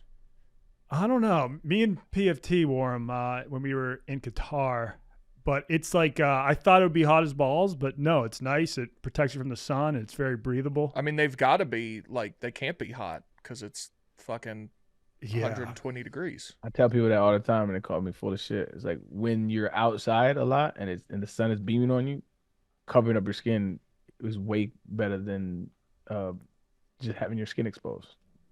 Yeah. I mean, you see, like, I guess the flowing fabric allows for airflow. Do you wear underwear? Yeah. You got to wear underwear under those robes. It's not like a kilt? They don't wear underwear underneath kilts? Yeah, you're not supposed to. Okay. I'm pretty sure. Traditionally. Can someone look into that? Google it. You're not traditionally supposed to wear underwear in kilts. Okay. Hold on, bruh. Okay, so it says, while some purists may argue against it, many modern-day kilt wearers choose to wear underwear for practical reasons. Okay. This might include standard briefs or boxers, or even especially designed kilt underwear with added support. Okay, so but you're a purist, though, it's considered inauthentic because they back in the day they didn't. Dudes are just free balling with dresses. Yeah, but that's crazy. That's what made them like. It says no Scotsman would ever say he wears undies. Is what it says. Yeah, Scotsman. No, they either don't got thick thighs or they just cool with chafing. I gotta wear underwear. I'll chafe. Wait, can I ask something about chafing as a man? Yeah. So as a girl, my thighs chafe, but like your balls chafe? Under certain conditions. Well, mine have never experienced that. I always wear tight, some kind of like, I don't wear the dun-dun-duns. I wear the boxer briefs, right? What are dun-dun-duns? Dun-dun-duns is the tighty whities. Like, I've never heard. Why'd you call them that? I don't know. We always call them dun-dun-duns. I don't know. I've never, like my thighs are thick. They've always been thick, and even when I was playing, it was thicker. So I always had to cover. Like I couldn't have my thighs touching. Like, you know what I'm saying? Like I had to have some kind of cloth in between, or else they would rub. Mm-hmm. I guess if you don't really have thick thighs like that, you don't gotta worry about it. But like when boys say like your balls chafe. Like I've never experienced that. Like I get like, do they have that chafing? Like that's what when guys like say things like that, that's what I'm like, what? That sounded like some or like if you run dusty stuff. Honestly, if you run, if you're like a marathon runner or something, or even just a distance runner at all, like nipples will chafe. I know your nipples do, but I guess if you're running, you're probably you probably have that taken like they're protective. They're in there. There's sport mode. But like no one's running around, like no one's gonna run in boxers free right, you'd wear like compression shorts or something. Because like then you're dealing with like stuff's going everywhere. Like why you wouldn't wear it. I've seen that before. You wouldn't run without a sports bra. Right. Yeah. Okay. I've seen dudes on a basketball court with like regular drawers on. I'm like, yo, that's nasty. That's crazy. Bro. Doesn't that hurt? I would never. It would just feel so awful. You like, just shit riding up, and then you, like I say, thighs be rubbing, and that shit just and getting sweaty in like cotton. I'd argue basketball is the best place to do it because you're in a stance most of the time. No. When are you in a stance in basketball? Defense, you're mostly moving laterally, so you have a wider stance. You suck at basketball. Your opinion on this is Nolan boy. You know what? Do you not have a wide stance while you're playing? Like you're dog shit at basketball. You know, you can no longer talk basketball with me. I've just decided this. I've just decided. Like if it was Black Mirror, I can talk about basketball. If it was Black Mirror, every time I would put that little mute thing. Every time you said something about basketball, you just mute, and I don't hear it. That's what it is. That's what I'm doing. Here on out. Nice haircut, Billy. Thank you. It's the Billy fade. Also, Yeah. it's that was a bad joke because it's not a fade. But I that's mean, also it is a crazy fade. that the New York Times said that Travis Kelce's haircut, they called it like they said he came up with it. That's Yeah, not that was crazy. nuts. They was talking about the new what did they call it? They thought What they Taylor call the Swift swag did the surf? swag What surf. what was they calling the Swag swag surf? Yeah. It was calling it something else. That's just how. The Tay Sway, did they call it? Did they Yeah, actually I call it think the so. Tay Sway? Holy That's shit. stupid. Yeah, I don't know. It's So, white Arian, media gets a hold are of shit you all the time. implying that the New York Times is fake news? No, I'm saying whoever wrote that article is culturally ignorant. Sounds like fake news to me. Sounds a little racist, honestly. What's racist? Well, they're appropriating black culture. Who is? The New York Times. Oh yeah, I wouldn't absolutely. say they're appropriating it. That's not an appropriation. I would consider appropriation like if you're making money off of something. I don't think They they're make making money off of writing stuff.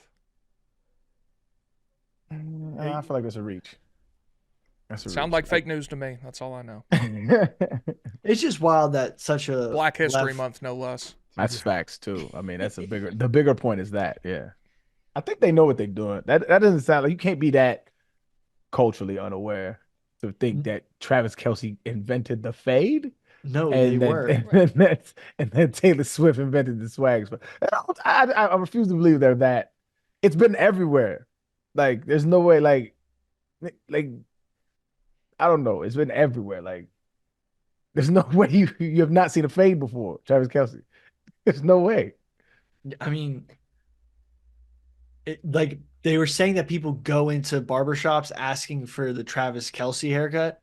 Nobody goes into barbershops that have been given fades for decades and asks for the Travis Kelce. They may go into like where you get a lollipop afterwards or some shit, and where you pay taxes on your haircut. Probably, maybe, yeah. Where you pay tax? Yeah. No way, dog. Refuse to believe it.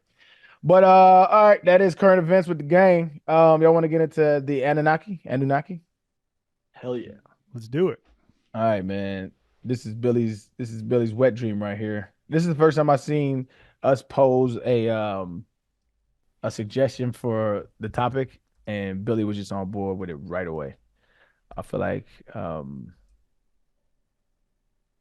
this is weird. I saw a video about this years and years ago, and I stopped watching because like this is fucking stupid.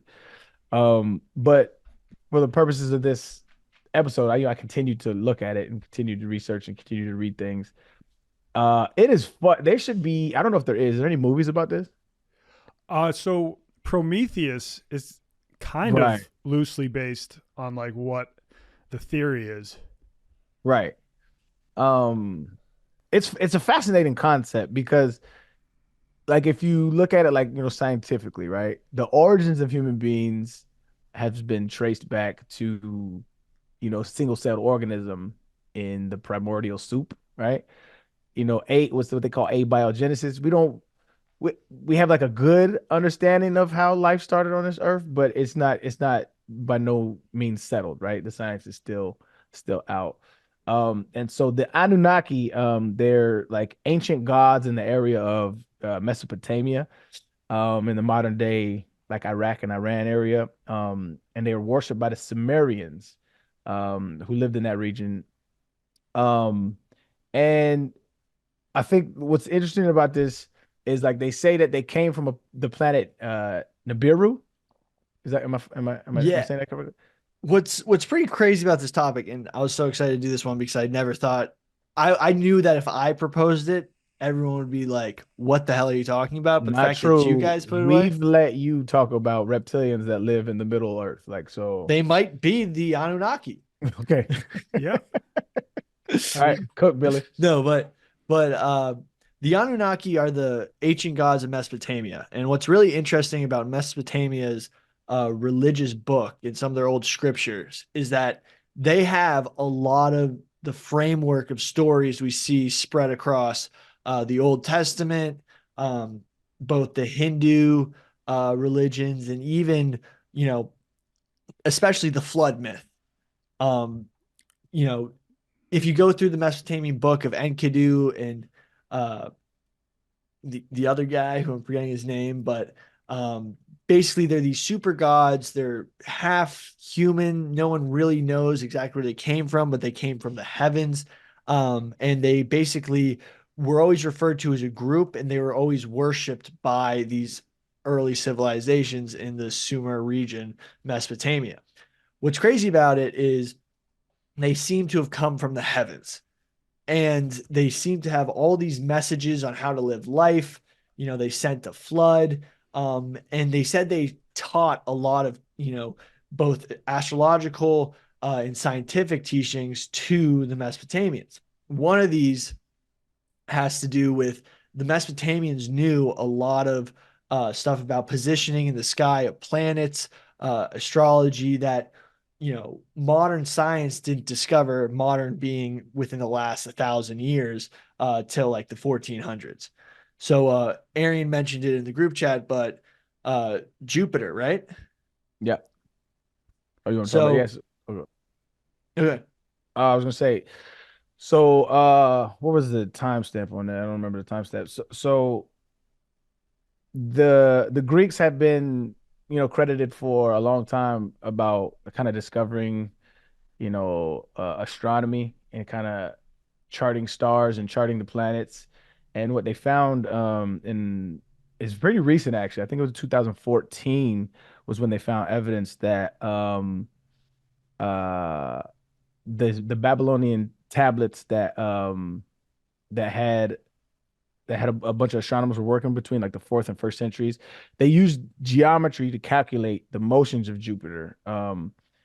And that's not, I mean, that's like 1,000 years before they had originally thought that the Europeans had discovered that. And that's kind of dope. I mean, I think if you, you know, like pragmatically, I think if you look at a lot of different ancient civilizations, you'll find stuff like that. I just don't think there was a lot of recording. They didn't have ways to record, you know, their progress in humanity. Like I think they did like with the Greeks and stuff like that. But yeah, and I think the issue was we didn't know how to read Sumerian text until, was it the Rosetta Stone that helped us translate Sumerian? Well, it was only pretty recently that we could actually translate these tablets. Yeah. Cuneiform, which was their writing, was extremely weird, and I think not until we got code breaking technology were we really able to figure out what meant what. So, and I think the Rosetta Stone sort of was like ancient Greek to ancient Egyptian. Yeah, then was allowed us to like figure out texts that had ancient Egyptian and ancient Mesopotamia. But you know, the Anunnaki's role in ancient Mesopotamian texts and literature is kind of isn't really exactly like that interesting, because it's basically a whole Bible of different characters and whatnot. But really, their role and concept of beings coming to early humanity and granting them knowledge. That's what I find super fascinating. The fact that, you know, there might have been alien beings, or, you know, a lot of people get into this recently, interdimensional beings, like maybe people from our future who figured out how to do interdimensional travel, who maybe the UFOs we're seeing, who, you know, went back to the origins of mankind and found out that, you know, time is a flat circle. And in order for humanity to progress to this point, we have to give them the gifts of knowledge and be the gods that we worshiped throughout humanity's history. And that's an interesting concept, because, you know, if we progress with technology as we have been exponentially, we're going to get to a point where we may be able to do this crazy stuff like travel time dimensions and, you know, traveling time through dimensions and, you know, cause this cycle. But real quick, so tangent on that, I'm gonna get y'all's opinion on this, because I know a lot of evangelicals and, you know, right wingers, they'll be like, the big conspiracy theory in that area is the mark of the beast, right? The computer chip. They always talk about the computer chip that the government wants to put in your head, yada yada, right? But I think if we're going to be an interstellar species where eventually we travel the stars, we have to have some kind of connectivity and link to technology with our biology. So what do y'all feel about that? Because I mean, I think Elon has already talked about the Neuralink and stuff like that, and that technology has already been it's already being experimented with. So what do y'all think about the integration between the biology of a human and the technology? I mean, you're the guy who just bought the Vision Pro shades. I think it's kind of like, I think, yeah, in like 30, 20 years is going to be an even more advanced version of that, where instead of having to wear something, you could have whatever that can do sort of just installed in your brain. And yeah, I see that happening. I don't think there's a lot we can do to stop it.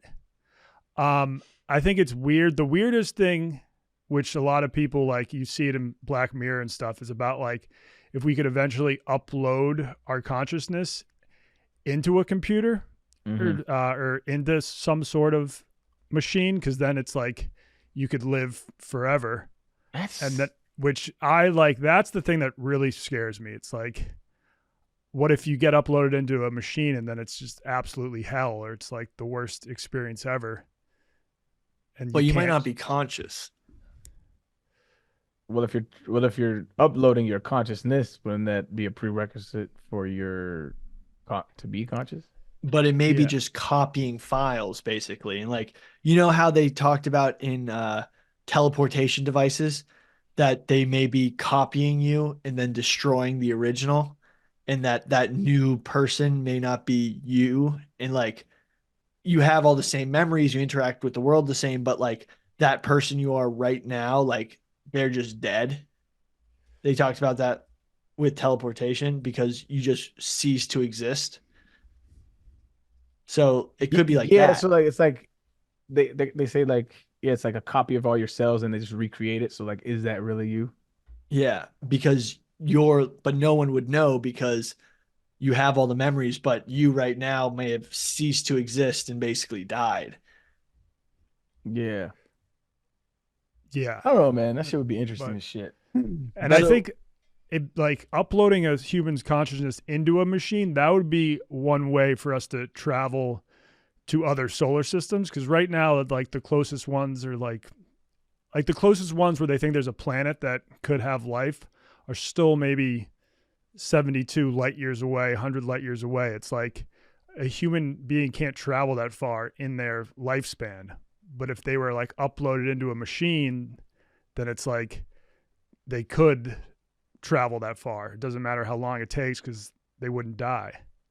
I mean, this takes us to the second part of the Anunnaki myth, which was written by Eric von Daniken, who basically thinks that the Anunnaki are aliens, and also I read one of his books a long time ago. I think it's called Chariots of the Gods. Oh yeah, a long time. Yeah, I read that shit a long time ago. Yeah, that's one of the ancient alien stories. Mm-hmm. Yeah, that like basically that book talks about how like many fallen angels, many like God type interactions in ancient stories like the Bible, other religious texts actually had to do with aliens. So like he was the one I think who popularized the pyramids were built by the aliens. So basically like his thought on the Anunnaki, he never referenced the Anunnaki, but it gets that point of like aliens visited this planet, and that's what a lot of religious texts come from. But then there was another book called Zechariah Sitchin, who 12th Planet. The 12th Planet, who talked about that Nibiru, the planet where the Anunnaki come from, is, their orbit is 3,600 years, and they come back into contact with Earth.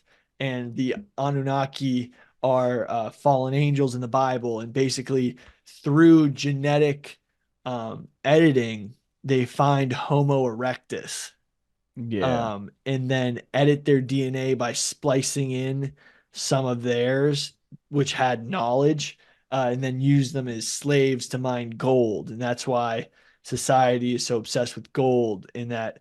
But then there's another twist. But hold on. that So, peop- yeah. the prequel to that was that they had, I forget the name of the things on their planet, the Nibiru, that they were basically enslaving to mine their gold, that had a revolt.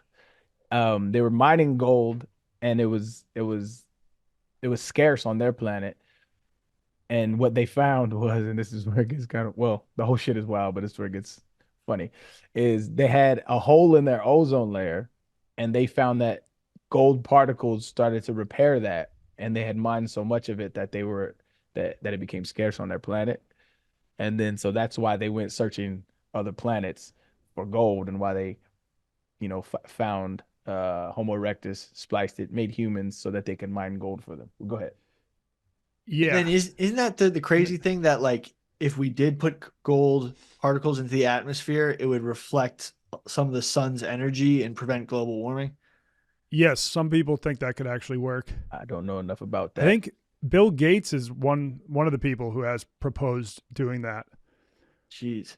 So people basically then taken that sort of structure. It isn't the first time but that the Anunnaki are ourselves from the past, and they come back. I mean, ourselves from the future who came back through interdimensional travel, or it's predecessors of life who have reached a certain like point in their evolution to have space travel, and then they've started life on other planets and then came to help guide it to intelligent beings, almost like a space colonization with life, by like spreading it and then just ensuring that we evolve to the point where we become Anunnaki, and then they come back and check on us routinely and try to help us by giving us technology, knowledge, to build up our Earth so that they can one day like bring us into their Anunnaki Federation. Yeah, I was reading about kind of the story and the origins of, in the context of the Anunnaki, the origins of humans, and it was a bastardized version of like Adam and Eve. And I forget the names. The names were even similar. It was like Adamo and Aveta or some shit like that. And they initially made them to repopulate the earth with this new breed of species, yada yada yada. And like all the like majority, hope not majority, but a whole bunch of the Bible stories were kind of the exact same as and I'm not saying that one predated the other. I don't have no idea. I didn't look much into it, but the origins of it were the same. The Sumerian texts do predate like when the Old Testament was written. Mm-hmm. So I think it is plausible, because obviously Israel isn't that far away from ancient Sumeria, that like, yeah, a lot of their mythology was sort of adapted for the Old Testament. But were those texts, did they have those stories? I know that was subsequent. Well, I don't know that. I thought that they were subsequent to them, because I know the only things that I've seen with the text on them were like the geometry on how to, calculate the orbit of Jupiter, stuff like that. I didn't see anything about like the actual stories of the origins. I could be wrong. I don't know. Yeah, because I know like on some of those tablets, that's where they had like the story of Gilgamesh, which touches upon the flood. And true. I think that's like those texts talk about the Anunnaki creating the first men called Adama, or because like Adamo in Sumerian like translates to first men. And then, I mean, obviously in the Old Testament, it's just God creating man, but then the ancient astronaut theorists proposed that like God literally like created men from the more primitive, like human-like creatures that were on Earth at that point. Homo erectus, I think, which is like the very primitive man. Mm-hmm. They kind of like did genetic splicing to create Homo sapiens, which were the ones like capable of creating civilization and farming and like having that knowledge about the planets and stuff like that. So they kind of think the Anunnaki, because it is kind of weird how it took maybe like 20 million or like 2 million years for apes to evolve into Homo erectus, but then like it was only like 200,000 years for Homo erectus to then become like Homo sapiens, what we are now. And like some people propose, well, maybe they evolved so fast because they had these beings like the Anunnaki getting involved. I mean, there's also that for someone to gene edit and like, I feel like the Homo erectus to Homo sapien exponential like evolution has to do with how just easier it was for these super intelligent apes to reproduce, because they were able to use tools and technology allowed for population growth and like better adaptation and becoming smarter. You know, yeah, that's what they before, say too. Like isn't the Mesopotamian era responsible for like a lot of agricultural inventions too, like the plow, stuff like that, which kind of, you know, changed the way human beings grew crops and expanded in society too. So that's part of the lore, is that the Anunnaki gave certain bits of knowledge to the human beings and kind of let them grow themselves, and every now and then they'll come back and give you more and more. Yeah. I mean, well, then there's there's a lot of crazier conspiracies with the Anunnaki, one of them being that the royal family are related to the Anunnaki, and that like there's like the Anunnaki are like the half reptilians who rule the world. Like the Bushes are like, that's where it gets really crazy. I haven't seen the reptilian Anunnaki one. Hit me with it. David Icke is that guy who started that. The craziest one that I've mentioned on this podcast before is that we invaded Iraq because Saddam had found an Anunnaki star portal underneath Babylon. And God, I wish that was the case, yo. Yeah.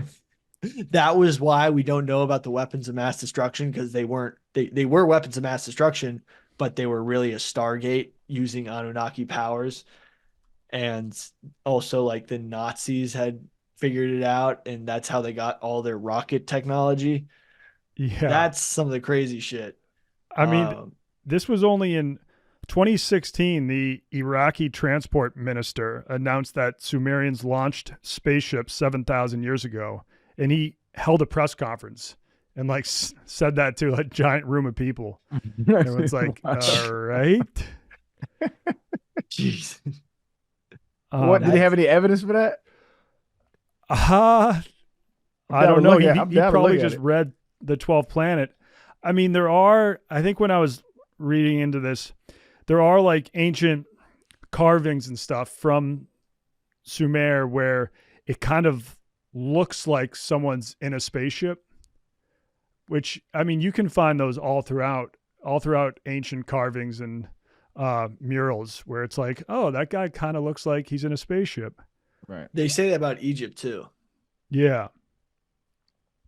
I mean, yeah, I used to be obsessed with Egyptology and like the different hieroglyphics and their meanings and the astral projections from the pyramids. Like if you look at like how the air ducts are carved in within all those pyramid blocks, are like really fine and you can't fit through them. And so like they would say like you astral project through them and interstellar travel, a whole bunch of shit. Like you can go down a big ass rabbit hole fucking with that shit. Yeah. Yeah. I would argue we still don't know how they did it. I know, Arian, you said that we do know how they did it. We don't. Like, why do you say we don't? It's just like we can't, even today with our modern hauling technology, we can't bring blocks the size that they had out like as far as they did. Yes, we can. I mean, with our modern technology, we probably can. No, but how would you do it? A crane. Not the big blocks. The slabs that we saw, Donnie, that were like 50 yards, like 50 yard cubed, like 50 yards cubed. Yeah.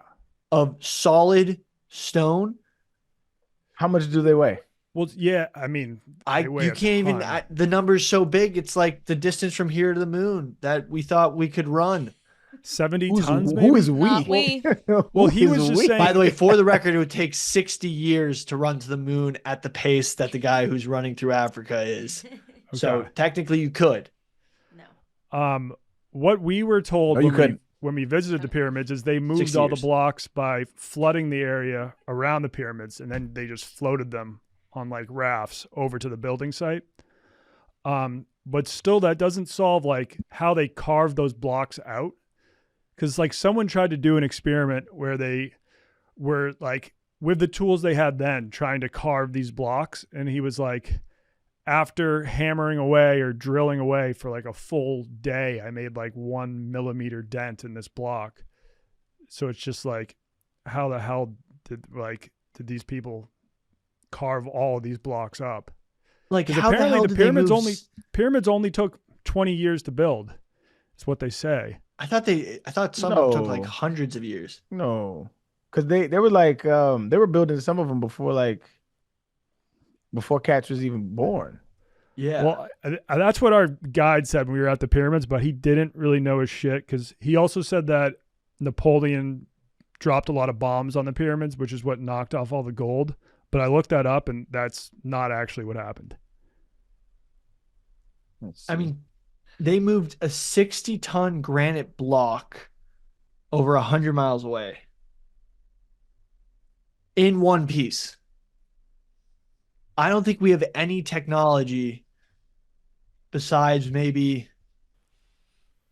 All right. So right here it says that each pyramid took between 15 and 30 years to build. Yeah, I just saw that.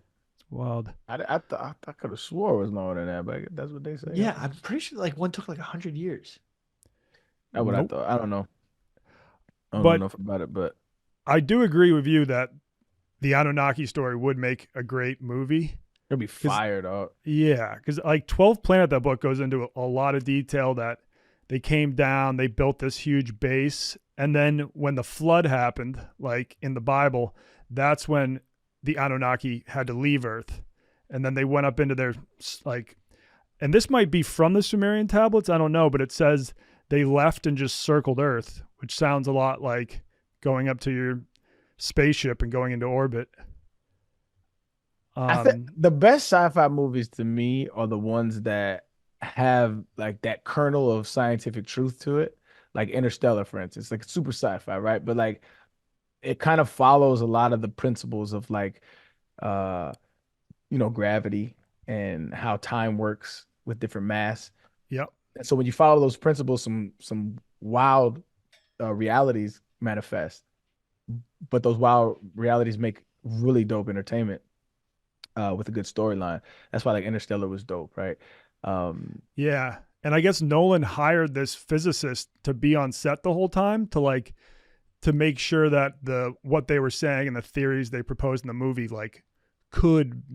that the physics checked out. Right. And that's what I'm saying. It's like that little kernel of truth and that little kernel of possibility. Like, actually, well, that kind of can be the case.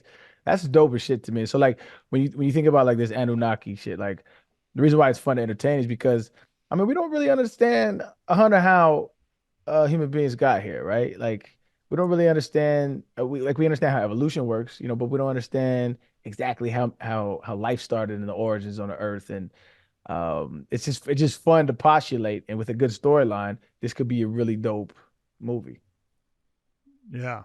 The wildest idea about that is that they like used steam power like we do today to power machines, but the steam was heated from water using acoustics. Wait, say that again? So, sorry. You can create ionized steam using 528 hertz sound, multiples of 528 hertz, such as 26,400 hertz will produce ionized steam. They basically turn water into steam through vibration. And that you can use to create pressure and power steam-powered machinery. Oh, you're talking about how to move the blocks then? No, but even any of this, like these wild, I mean, like stuff that we don't understand how they did. They could have used steam using sound or even fire. But I think there's a whole bunch about this universe we don't know, which is why it would be fun to explore, like dark matter. Yeah. I mean, what if they manipulated matter to make pyramids, but like using antimatter and whatnot? That would be wild. They manipulated gravity. That's to me, that's the fun part of exploring. What's that dude who's on Rogan? Bob Lazar? Bob Lazar, yeah. When he started talking about how he saw alien craft and basically, which was fun, right? Which like again, like a kernel of scientific truth is like he was saying that he saw the alien, we have the alien technology, and it basically bends the space around it and like kind of creates its own gravitational field, and it traverses in that way. So there's no like you don't have to use fuel or anything like that. Yeah, like, there's no energy source as far as like, fossil fuels that's, propelling it. It's more, it just bends the space in front of it or around it and kind of like falls, basically. Yeah. Which I mean, that fascinating. It's fucking fascinating. That would change the world if we could invent our own gravity field. Because then you would just have unlimited power to travel wherever. Yeah. And I guess with that, you would keep on gaining speed. Like there would be no limit to how fast you go. The only thing I don't get about like interstellar travel in a lot of movies is like, would there not be like debris you run into all the time? Well, a lot of people are shocked that like more satellites don't crash into things in space because apparently there's a lot of junk up there, like in orbit around us. Yeah, I don't think once you leave deep Earth, space. I don't know. Deep space, I don't know, but yeah, I know that there's like a lot of junk up there just from leftover satellites or past like probes we've sent up there. I wonder, like in the deep vacuum of space, like talking about like debris because of gravity, right? The debris is closer to Earth, but like, is there random flying objects in the middle of space? Say, like in the space between us and a far off planet, or even outside of that, like between two solar systems? Yeah, they're of course there's shit. They got rogue planets. What they call them, rogue planets, where they're just kind of like float. Maybe they've, fell out of orbit of their origin star, and they're just out there floating. Rogue planets that are just Jesus. Ice. Yeah, and do you recall that long phallic thing that we spotted kind of close to the sun? And then there was that Harvard professor that thought like that might be a UFO, but then I don't hear about that. But he determined that it was just, I think it was a comet or an asteroid that was not from our solar system. So that had just been flying through deep space and had crossed from somewhere else into our solar system. And I didn't realize how like rare it is. Jeez. I think it was one of like the first few objects that like has been confirmed not from our solar system, but just happened to drift in. I forget the dude's name, but along these lines, it's dope. Were they talking about the type of civilizations there are? I think there's like 3 or 5 or something like that. Like the types of civilization. It's basically like how to harness energy and resources. And like right now, I think we're like type 1 or type 2, but like type 5, I think it's something called like a Dyson sphere. And so they reference on Star Trek as well. But like so a civilization that like builds a structure around a star and understands how to harness the energy from that star would be like a type 5 civilization. And so he postulates that he was like a physicist, so he postulates that there are like a categorization of the type of civilizations that are out there, given all the data that he put in there. It was like this big mathematical equation. But he's like, there's different type of civilizations that understand how to harness the energy from a star, which I thought was fascinating. Speaking of Bob Lazar, I think one of the things he said is that he sort of hinted at the fact that he had heard something that humans were genetically created. Bob Lazar said that? Yeah. In one of the interviews he did, he hinted, like, he wouldn't say everything that he had heard because he was like, it will be too traumatizing for people. But it was along the lines of like human beings being created by some outside race or beings. And I think who else hinted at that? That recent guy, David Grush, when he went on to Rogan, he was like, I don't know, like, I've heard rumblings that's like the reason they're trying to cover all of the UFOs up is because that will lead to people finding out about a deeper secret that like human beings were created by these UFOs. And he's like, that would break a lot of people. And so the government's trying to cover it up.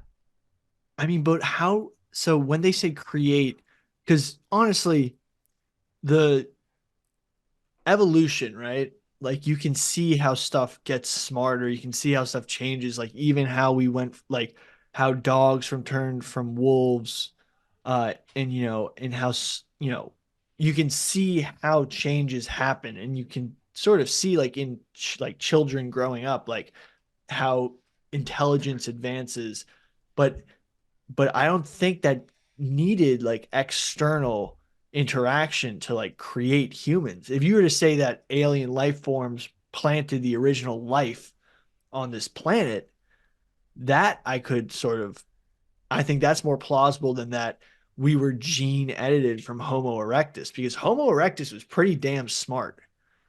And there's a lot of humanity in like great apes. Like you can sort of like, so I like, what is so non-human about us? Like what is so non-organic? Because I don't believe that, like, because like, like chimps use tools, like we've just our tool usage has become so much more advanced. Yeah. Wait, so what are you arguing?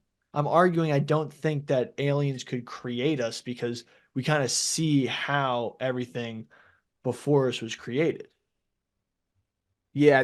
Okay. So you're saying if it was extraterrestrial influence, it would be the seed of life, not the seed of humanity. Right, not the seed of man. Like they didn't like, oh, like we have these Homo erectus who are like very man-like already.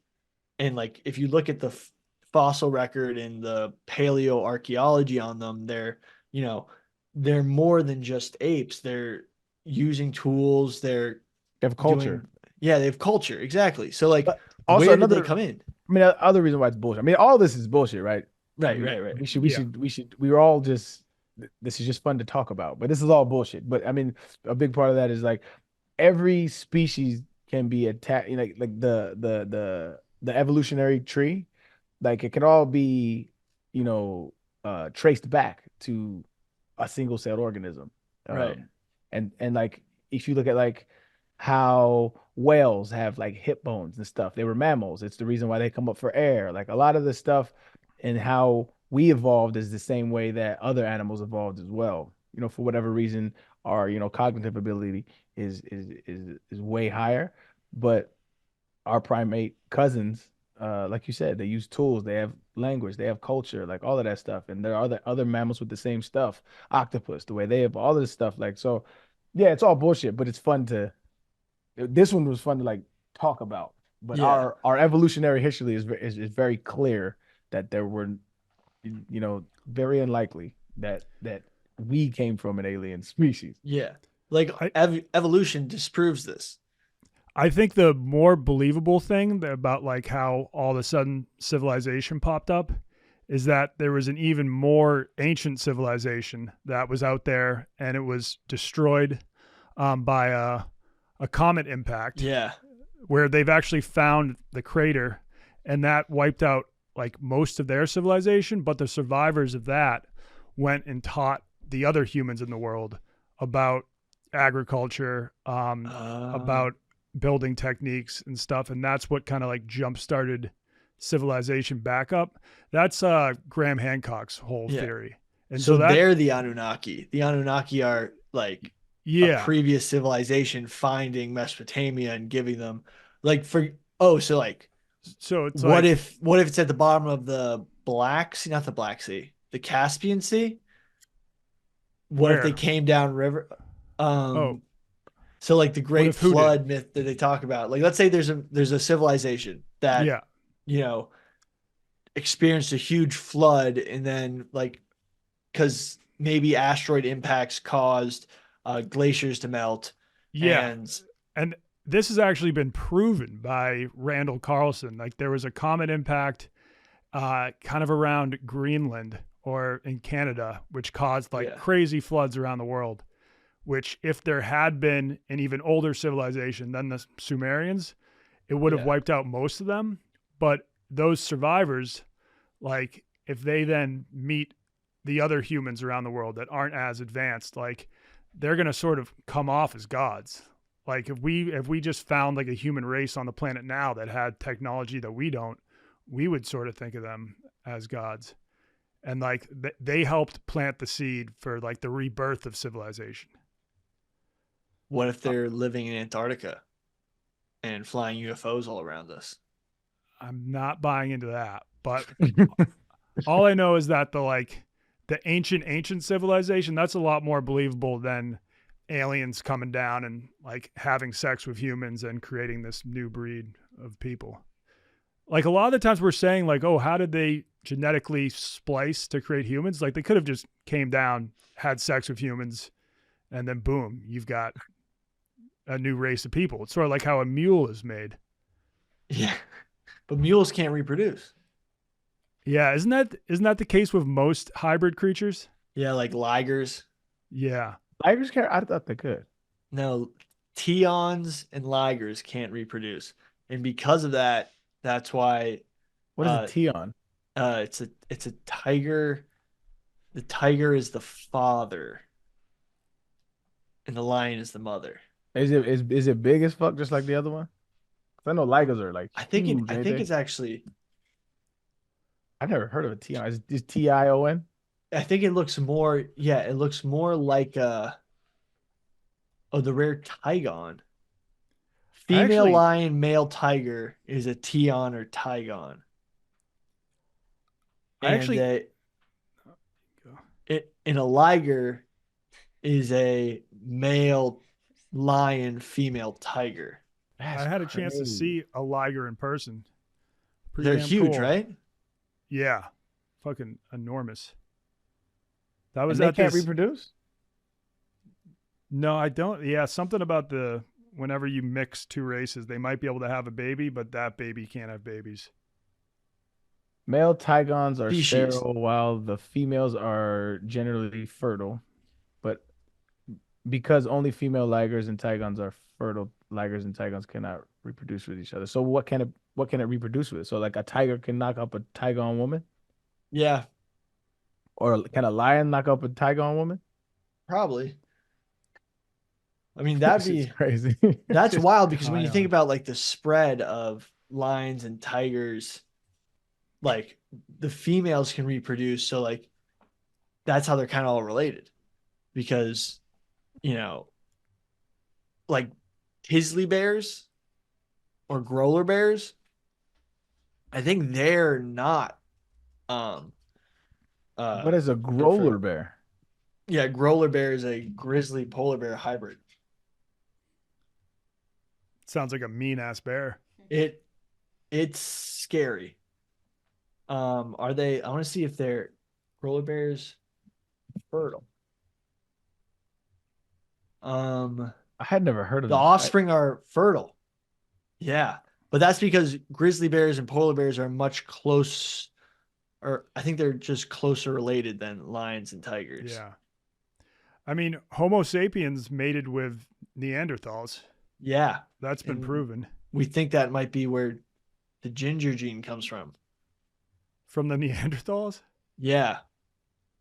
I hadn't heard that. That's word. Yeah, I haven't heard that's where the ginger gene came from. I think that's Billy just trying to shit on gingers. No, I'm not trying to shit on gingers. Fascinate me. Okay. Also, they need more pain medication for sedation. And like, remember when we had Grutman on? I mean, they're more noticeable in commercials. Grutman. Blutman. Grutman is like a Miami nightlife scion. Oh. Yeah, but also Neanderthals get a bad rap. Like, we always think of them as dumbass cavemen, but apparently they were like pretty intelligent. And there's been some proof that they made boats and stuff too, because they've been found on some islands in the Mediterranean. Red hair wasn't inherited from Neanderthals at all. It turns out they didn't even carry the gene for it. No, so both Neanderthals and Europeans use the same gene to get red hair, MC1R. The difference is that they both use the gene a bit differently. So for right now, it looks like humans got their red hair from their own genes, but keep in mind, scientists have looked at the DNA from a lot of different Neanderthals yet. Okay, so the Neanderthals, they just said they didn't carry the gene. If scientists did some human versions of the MC1R gene Neanderthals, then that would support the idea that the two interbred. MC1R and red hair. Red hair happens because of the MC1R gene. Well, it actually happens because when this gene can't do its job right. Okay, you know what? That may have been totally false. The MC1, I don't know. I'm not a geneticist. Yeah. Yeah, that shit gets, when you start talking about the kinds of genes and shit, that shit's crazy. Okay, well, so is there anything else about the Anunnaki we want to hop into? No, I think if you want to read a good story, you can read 12th Planet, but I think the guy who wrote it has been pretty debunked, where they're like, you're just jumping to wild conclusions the whole time. So I'm not fully buying it, but it is a great story. It would be cool if it was all true. I mean, let's say we found out it was true and the Anunnaki were here. There's like a cult of Anunnaki amongst like Saddam. He has the Stargate. See, that makes it not fun. Go ahead. What? I'm sorry. Go ahead. If Saddam had the Stargate? Yeah, like why would he have the Stargate? You know what I'm saying? Because he's over the old Mesopotamian ruins.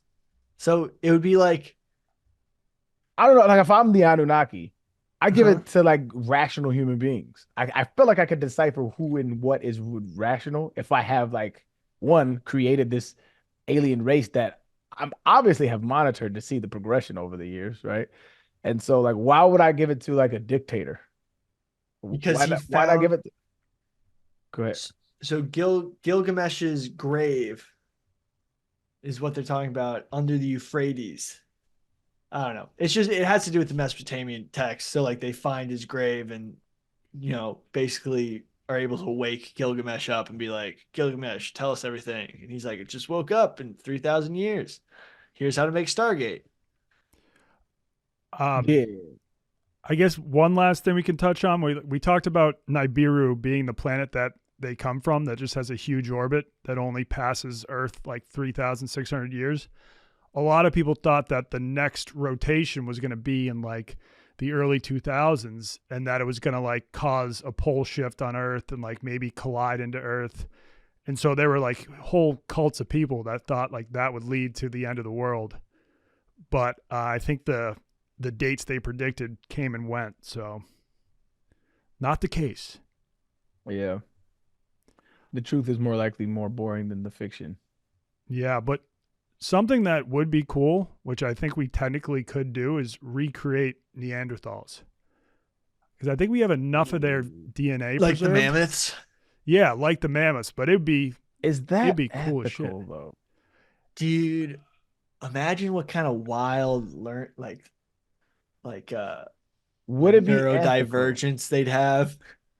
Yeah, because the last time they were on Earth, there were no things. Yeah, like they're just like, they come out and they're just like, this sucks. Well, no, because if they would just be like recreated and grown in a lab, so once they gain consciousness, like they wouldn't remember their Neanderthal past. They would just be like, oh, this is where I live. But they would just, but like all of their biology is suited to an environment that was, kill or be killed. Now you have all this technology and ESPN, and you know what I mean. They would look weird for sure. Yeah, they would like hella look weird. Didn't they have like super like eye bones that stuck out and shit? They had brows. I think so. Yeah. I mean, it's musty by default. It would be cool. I mean, it would be so cool. They actually might get a lot of pussy. Yeah, they might attract just like why for the wrong reasons. I don't know, just like be like, because dude, they're famous. Like, you're the only Neanderthal alive. Neanderthal? Like, yo, who wants to be with a Neanderthal? So humans can interbreed with Neanderthals, though, right? Yeah, but we out sex them. Yeah. So I mean, I think it's a shame that we live on Earth at a time when there's only one species of Homo, of human, like, because there was a time way in our past when there was like 3 species of humans coexisting, and actually 4 maybe. We probably would still be trying to kill them. That's just how it worked. Yeah, but I think now we're so woke that we'd be like, no, we can live in harmony with the other species. But no, woke is not wanting to murder off a species, bro. Yeah. Yeah. When did that? Ever since 1940. We're so woke, we don't want to just commit a genocide against. Yeah, these guys can survive. Well, I don't know. Yeah. Being the only Neanderthal, you'd probably have like some severe form of dyslexia because you just your people never had written text. You might be like good at like javelin in the Olympics because you hunted with spears. Why is that the thing that fucked it? Well, you might be good. If you're gonna survive in this society, buddy, you better learn how to javelin. Yeah, well, think about it. What country would they compete for? I think they were actually pretty smart. Like it said, their brain size was comparable to modern humans, but their brain cases were elongated and not globular, as in Homo sapiens. So they would have weird shaped heads, and they would be a little shorter. I think they would look a lot like White Sox Dave, I presume. Actually, yeah. If you want to know what a modern day Neanderthal would look like, they'd probably be sick at baseball. Maybe White Sox Dave is a Neanderthal then, because that's like one of his main only skills. I don't think they were very fat. I think they had very short legs. No, like I wish I could share this photo, but I found you're just describing White Sox Dave. I found a photo of like what a Neanderthal would look like compared to a Homo sapien, and it pretty much is White Sox Dave. Really? Yeah. Well, I'll some send it to people you. have like that Neanderthal DNA.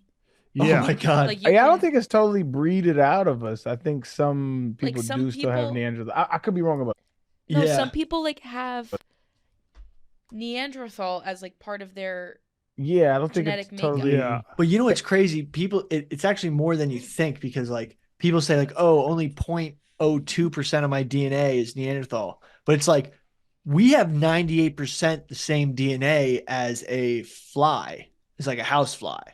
Yeah.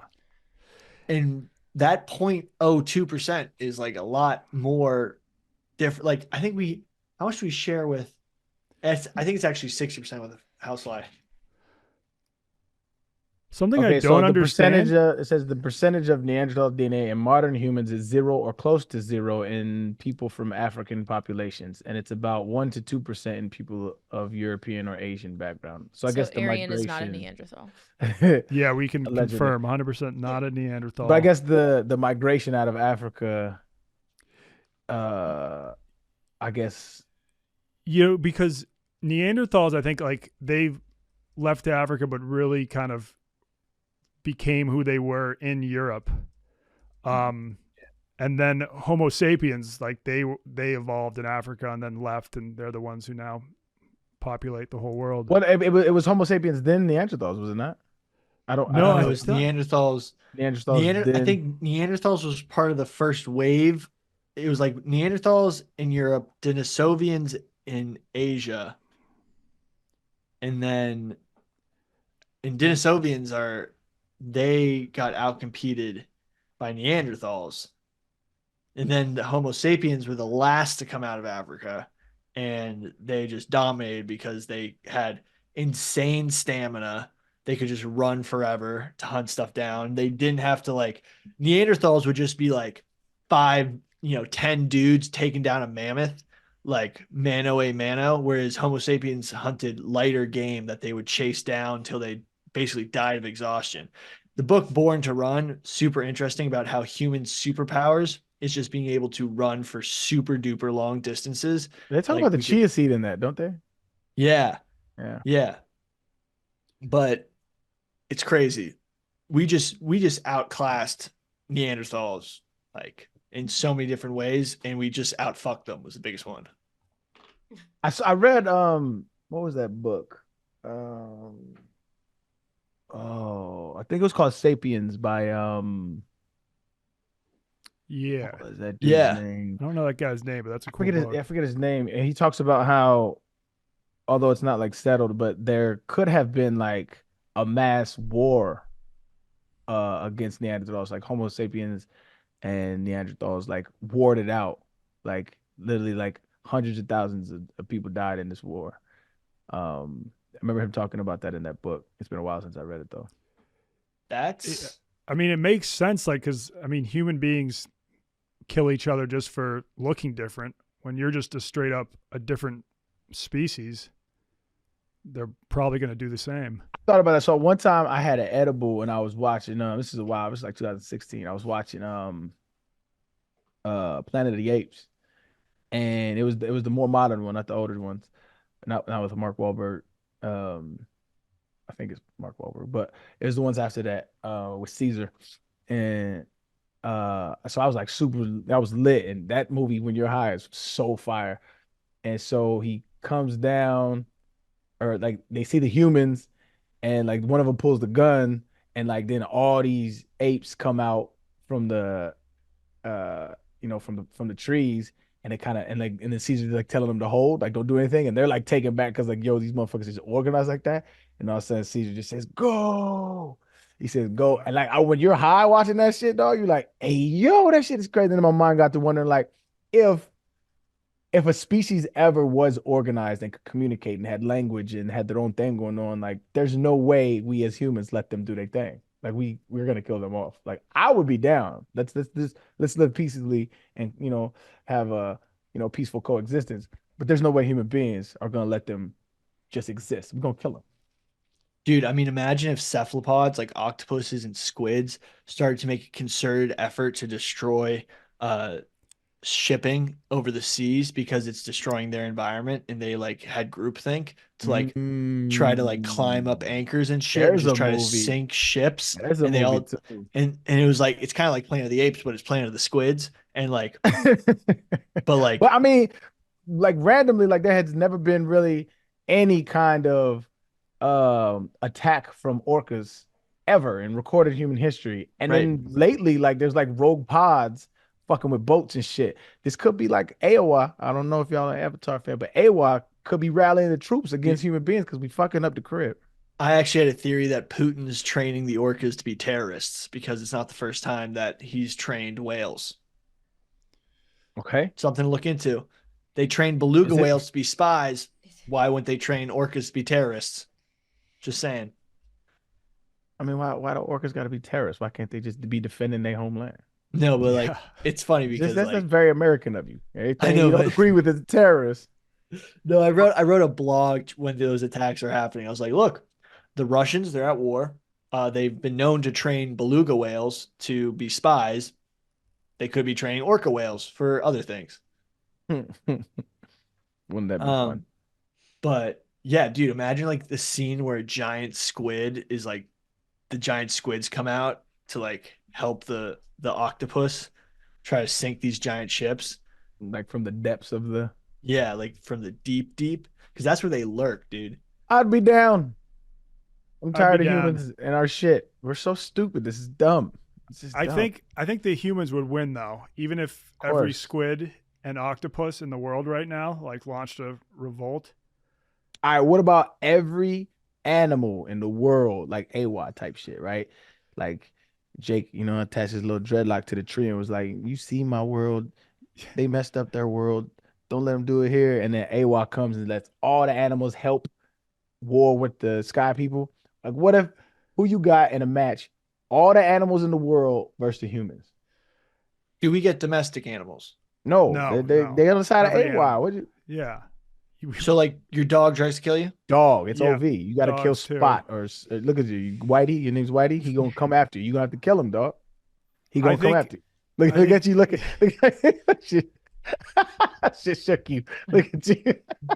I think humans would lose the first few days, but then we would organize and. I mean, we have tanks. Yeah, but it would catch us off guard. Ants, and bacteria, we would be fucked for the viruses. First, think about all of that shit. I mean, viruses have fucked up humans. It would take a very coordinated effort that I don't know is possible, but if that was the case, we would win relatively easily. No, not with bacteria and viruses. I'm talking about every living organism on this earth is now directed towards killing human beings. You think we win? Bacteria are doing that anyway. Yeah, but if you had a virus that their goal is to kill us, their goal is to survive. Their goal is not to kill us. Viruses are never going to be able to think. I mean, viruses already kind of. I mean, Wonton. I mean, we talking about a hypothetical situation here.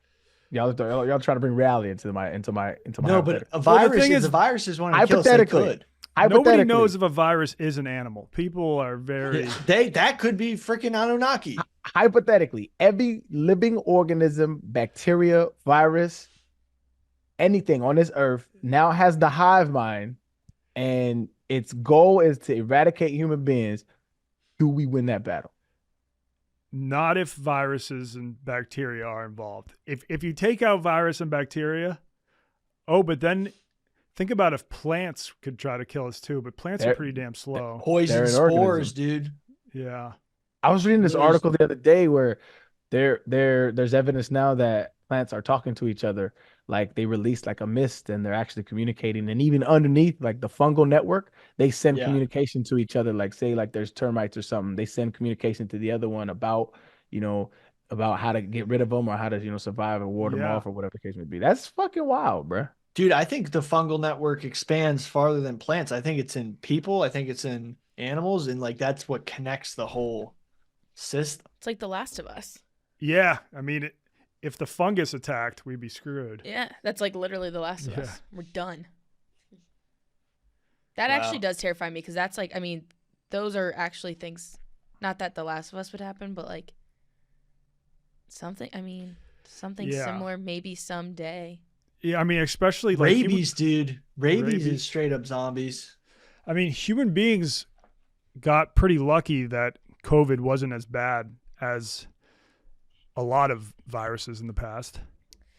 Well, they say that the original COVID that like straight out of Wuhan was way worse than what got us.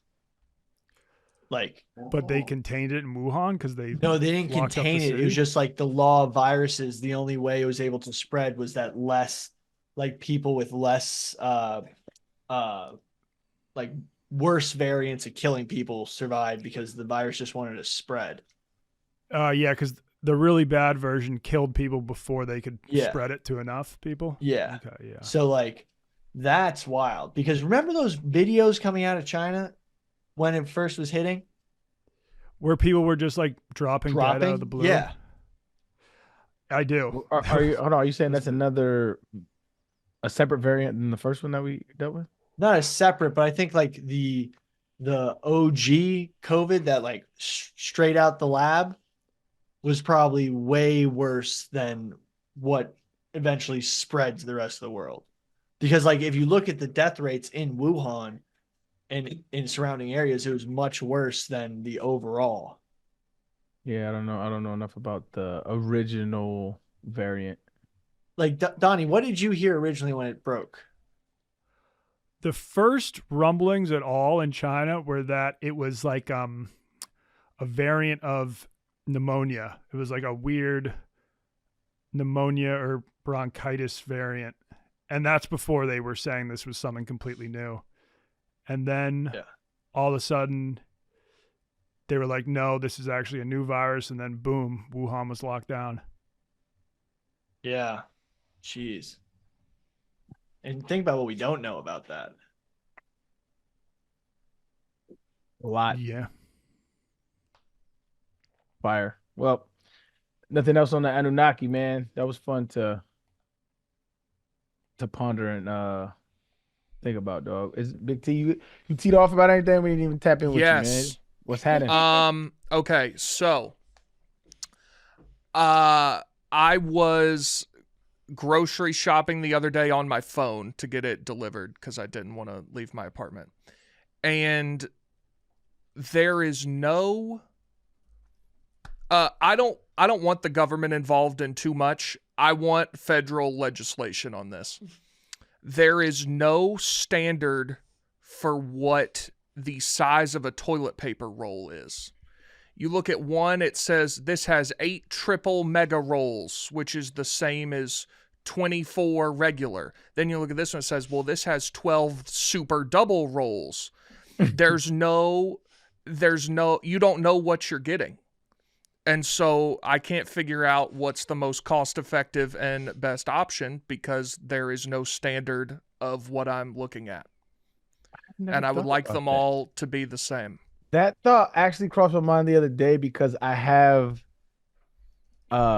these paper towel rolls that when I ordered them accidentally, they were like double or triple the size, like of the amount. And so the roll is way too big for my paper towel holder. So I can't even like put it in there. So now I have to wait, and it's gonna be a long time because they like so much. But I was like, I didn't know that they had you may be onto something. There should be maybe a standard. Also, Big T, I'm the same way with paper towels because I just bought poor people paper towels, and those things don't pick up anything. And I got Bounty. duped. Gotta do Bounty, man. I did Scott, which I thought was a normal Scott, yeah, brand. That's a solid brand. I can see through it like a thin piece of prosciutto. Prosciutto. But yeah, I just like some sort of standard. That's all. No, I agree with you, Big T. That's a good one. I'm not mad at that, fucked man. up. I'm Googling. Regular size toilet paper rolls are usually suitable for home and personal use. Regular rolled toilet paper are generally 4.5 inches wide and 4 inches in diameter, with about 500 sheets per toilet paper. This dimensions of a roll of toilet paper is easy to carry. So I think there's no like industry standard. It's more like what the market has yielded. So like 4.5 inches. Interesting. Yeah, I never gave that any thought, except for the paper towel thing. Also, I got voicemails. Oh, you do? All right. Yeah. Run them off.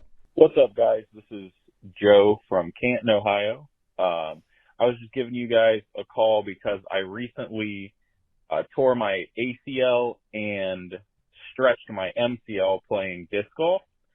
And I was just looking for suggestions, specifically from Billy, because he seems to be an expert in the area of telling a completely fabricated story about how I tore my knee, so I don't have to explain to people that I was basically throwing a frisbee around and my knee fell apart. Thanks. That's it. Stay handsome. Stay beautiful. Thanks again. Wait, he tore his ACL playing disc golf. And his MCL, yeah. And he wants you to help him come up with a better lie to Yeah. tell people about Pretty why bad, he tore Bill. it. That's bad, That's Billy. He hilarious. said, hey, man, you're That's pretty good tough. you're pretty Shout good out at being Canton, full but of that's shit, tough. man. Hey. He said I was pretty good at it. That means I'm a good fiction writer if you Yeah. spin zone There it. you go, Billy. Billy, king of spin zones. Look. All right.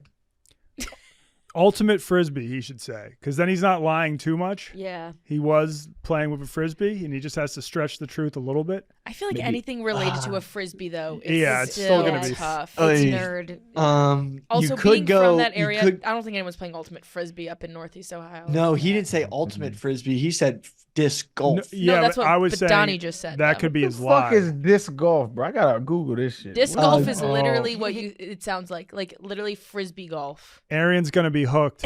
Yeah, I could actually. I'll go with you. No, okay, okay. So sometimes cause I got YouTube Premium, right? It's like one of my favorite things. So like, I'll put on like a space documentary or a science documentary to go to sleep with, right?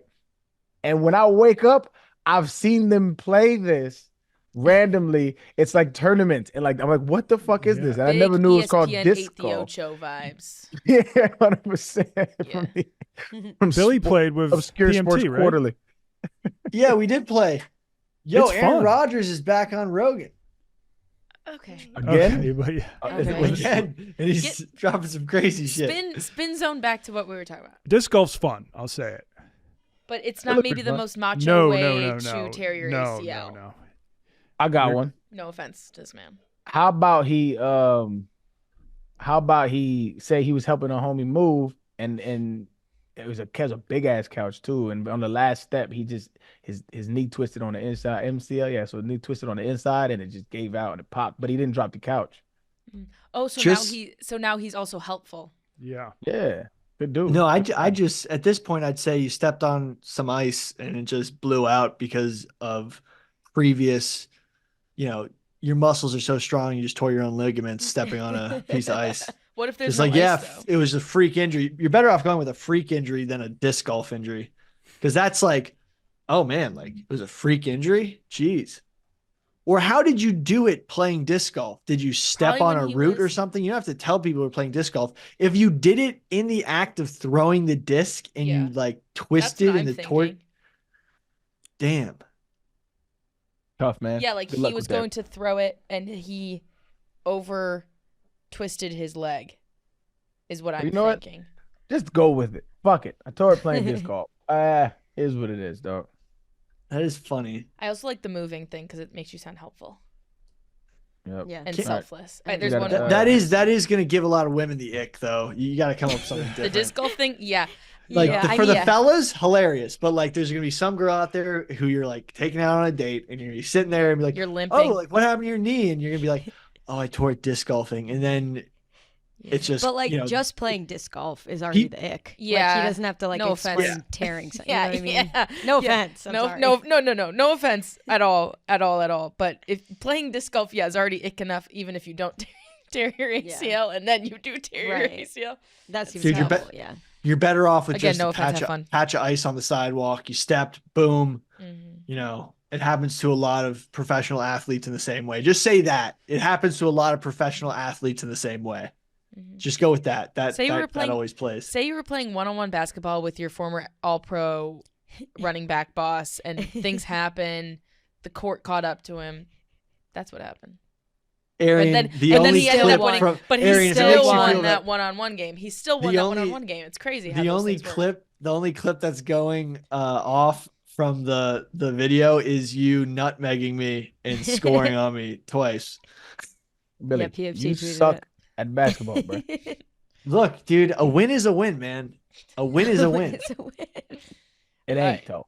Okay. A win is a win, dude. A win is a win. Okay. One more. Hey, Macrodosing crew. It's Ryan from New Brunswick, Canada. My question for the whole pod to maybe debate might be some similar answers, might be some strange answers. Looking at you, Billy, I guess. But my question is, what is your ideal drunk food?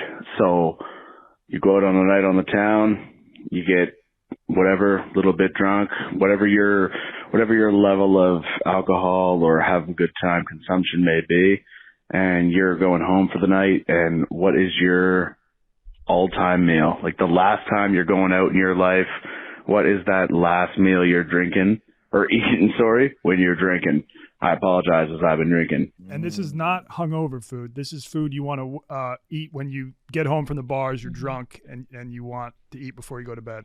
Last one ever, he said? Like he's just saying Just like best one. What's your favorite? Favorite. Oh, Favorite like last drunk one is in like I have to quit drinking tomorrow and this is my last drunchies. yeah, like let's go hard. That's what it sounded like. Was he drunk calling this yeah. in? He said he was drinking. Oh my god, I gotta go with Taco Bell, man. Same. It's dog shit. But like late night, it's like 2 a.m, Love Taco. and you like fuck it, pull the trigger, and like there's I've been so many times where I've woken up the next day to walk out my front door and there's Taco Bell just sitting in my front door because I ordered it but never went to go get it. But Taco Bell's usually my go-to. In high school, for sure, that was What's your order at Taco Bell? I usually get the beef supreme burrito, like 2 of those, you know what I mean, and then get like the crunchy gordita wrap. Damn, I haven't ate today. Getting kind of hungry, man. I don't want to sound like a New Yorker because I'm not, nor would I ever want to be. I agree with you. As such, but I feel like anyone that's lived in New York City, the answer is clearly pizza. Like you go out wherever, and then like the pizza places are open till 3, 4, 5 a.m. Yeah, it's just so easy. Oh, and it's so good. Yeah, well, don't go to the dollar slice place. I mean, those are trash. Or but go to like the $3 slice. Yeah. It's still cheap, and like it's so good. So good. There's a nice Indian man running it. I will agree with you on there. My drunk nights in New York with the ending up with a slice of pizza at 1, 2 a.m. Yeah. Yeah, man, that's superior. The pizza in Texas is nowhere near the pizza in New York, so I do miss that about New I York. do miss it. Like here, there's good pizza, but it's not as like, oh, I'm just gonna walk in and get a slice. Like it's not. It's not as consistently slice good. places. Yes, Yeah, and it's not as exactly. consistently good everywhere like New York is. Like New Dude, York, a there's nice- not bad pizza. Dude, a nice grandma slice, couple grandma slices, or you're drunk, so you just don't go uniform. You order a bunch of different types of slices, and then you're just sitting and hoping that like it never gets on camera of you just slopping pizza and getting it all over yourself. It's not like if that vid leaked, it would like hurt your image. Oh my god, a video leaked of There's way Billy worse Football videos like, of you. Sometimes you're hammered and you're eating a shit ton of pizza, and then you're like, oh shit, what did I do? Oh, I went to eat pizza, and then you see all these stains on you. About getting recognized. I mean, if there's like you wake up and there's pizza sauce all over you, you're like, what the hell happened? Is this Did I blood? murder somebody? God forbid the cops get a hold of this one. Jesus. Like, what's all this red stuff on my shirt? What the hell happened? And then it's like, American Werewolf Billy's in afraid Paris. he's been shot. It's just vodka sauce. My man just wakes up and says, "Did I murder somebody last night?" Checks his bank account in 1732 is missing. Was it on camera too? They're gonna pull the cameras on this. Is my nose bleeding? Oh my god, it's on my face too. Oh, that's just the Security pizza footage. sauce. Oh yeah. Or speaking of New York, like my go-to was a bodega sandwich, like a nice Also true. panini. Like my bodega like was the best, and they would have the best paninis. Oh, and that man, I would walk in and like the same man would call me beautiful, and he would say, you know, Damn, What do why you would you want? ever leave New York? I know. I miss bodegas so much, but I would get like a nice panini and they'd warm it up, and then a good bag of, like, they had those good chip, like the good kettle chips, and then like maybe a fun drink just cuz why not? I did find a bomb ass ramen spot in Chicago though that I will be hitting up every time I go back. It's called High Five Ramen. Oh, it's so yeah, good. Places. That motherfucker crazy good, bro. Yeah. So But- good. What's But Taco another Bell. trunk? They have great Rangoons in Chicago too, whereas New York had zero. What's a Rangoon? Oh my god, Arian. Oh wait, no, I mean it's fine. You're from Texas and New Mexico. They're not huge there.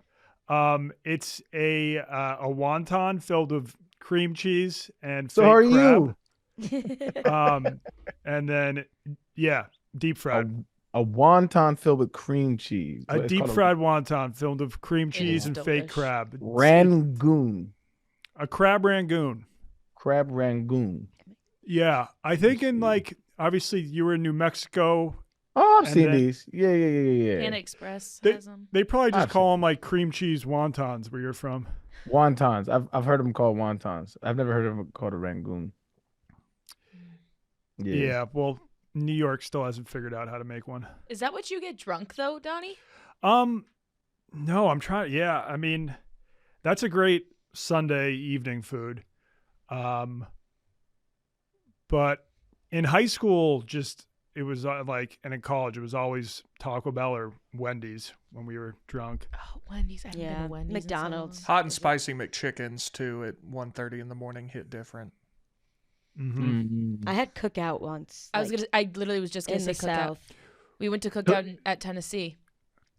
Cookout. I've only had it drunk. Yeah, I think you That's need to the be best drunk to way have it. to. Yeah. Waffle House too. Waffle House. Oh wait, Waffle House. Waffle I mean, House. are we I might- forgetting like our magical drunk Yeah, experience? That's what at I'm Waffle saying. House? Like, The Waffle House breakfast melt is just so good. the breakfast melt, and then the hash browns with all the type of. I am hungry as shit right now. I have not. Yeah, I just placed an order. I got a banh mi coming. Banh mi, a little Vietnamese sandwich. Fuck with you. Oh, dude, I got too many cold cuts in the fridge. Oh There's food no, at home. Billy's about to do horrible things to those cold cuts. No, the thing is, I've been telling myself that cold cuts are a healthier snack, and I've been ending up like eating it for dessert and just having the worst nightmares ever. Cold cuts for dessert. So I know that like pregnant women can't have cold cuts while they're pregnant. Yeah. Yeah. Right. So Really? that means, Yeah. and so. why is it because there's like too much what like? I actually don't. I know think why. foodborne illnesses, maybe potentially like something raw. sulfites. Pregnant women are advised to avoid cold cuts to prevent listeriosis, an ailment, and why can't I read? An illness caused by the bacteria Listeria. So I typed in, do cold cuts make you have nightmares? And it said, eating anything close to bedtime increases the activity of your metabolism, which causes your brain to stay active, making it more likely for you to have vivid dreams. You should probably stop raiding the fridge for cold cuts before bedtime. Dude, but I'm telling myself but for some reason it's worse than dessert. You know how they say junk food before bedtime gives you nightmares? I guess. I think like because the salt is so it's high any food. in these cold cuts I'm eating. No, they're saying that if you eat anything at bedtime, it activates your metabolism and makes your brain stay active. Yeah, but when I eat a pint of ice cream, my metabolism, my nightmares are I don't have nightmares. Gotcha. I can't speak to Billy's anatomy, but I'm just saying what the article said, you know. But like we've all eaten ice cream before bed, right? Yeah. Yeah. I mean, Yeah, I would like say so. every yeah. night. I've never found Yeah. a correlation between what I eat and what I dream. If I drink a lot of water, if I chug water before bed, I get nightmares.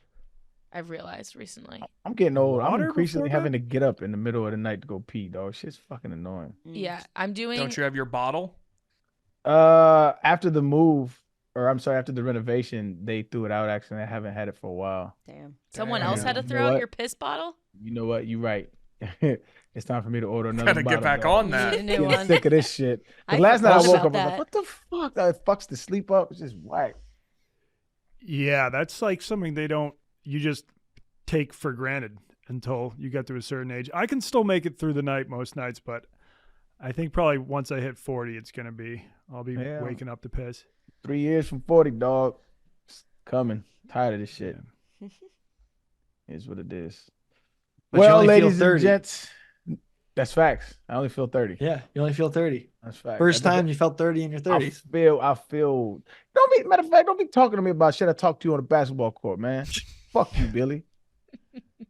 Nah, man. That's a major violation, dog. Major violation. We was bonding out there, and you try to use it for content. Fuck you, Billy.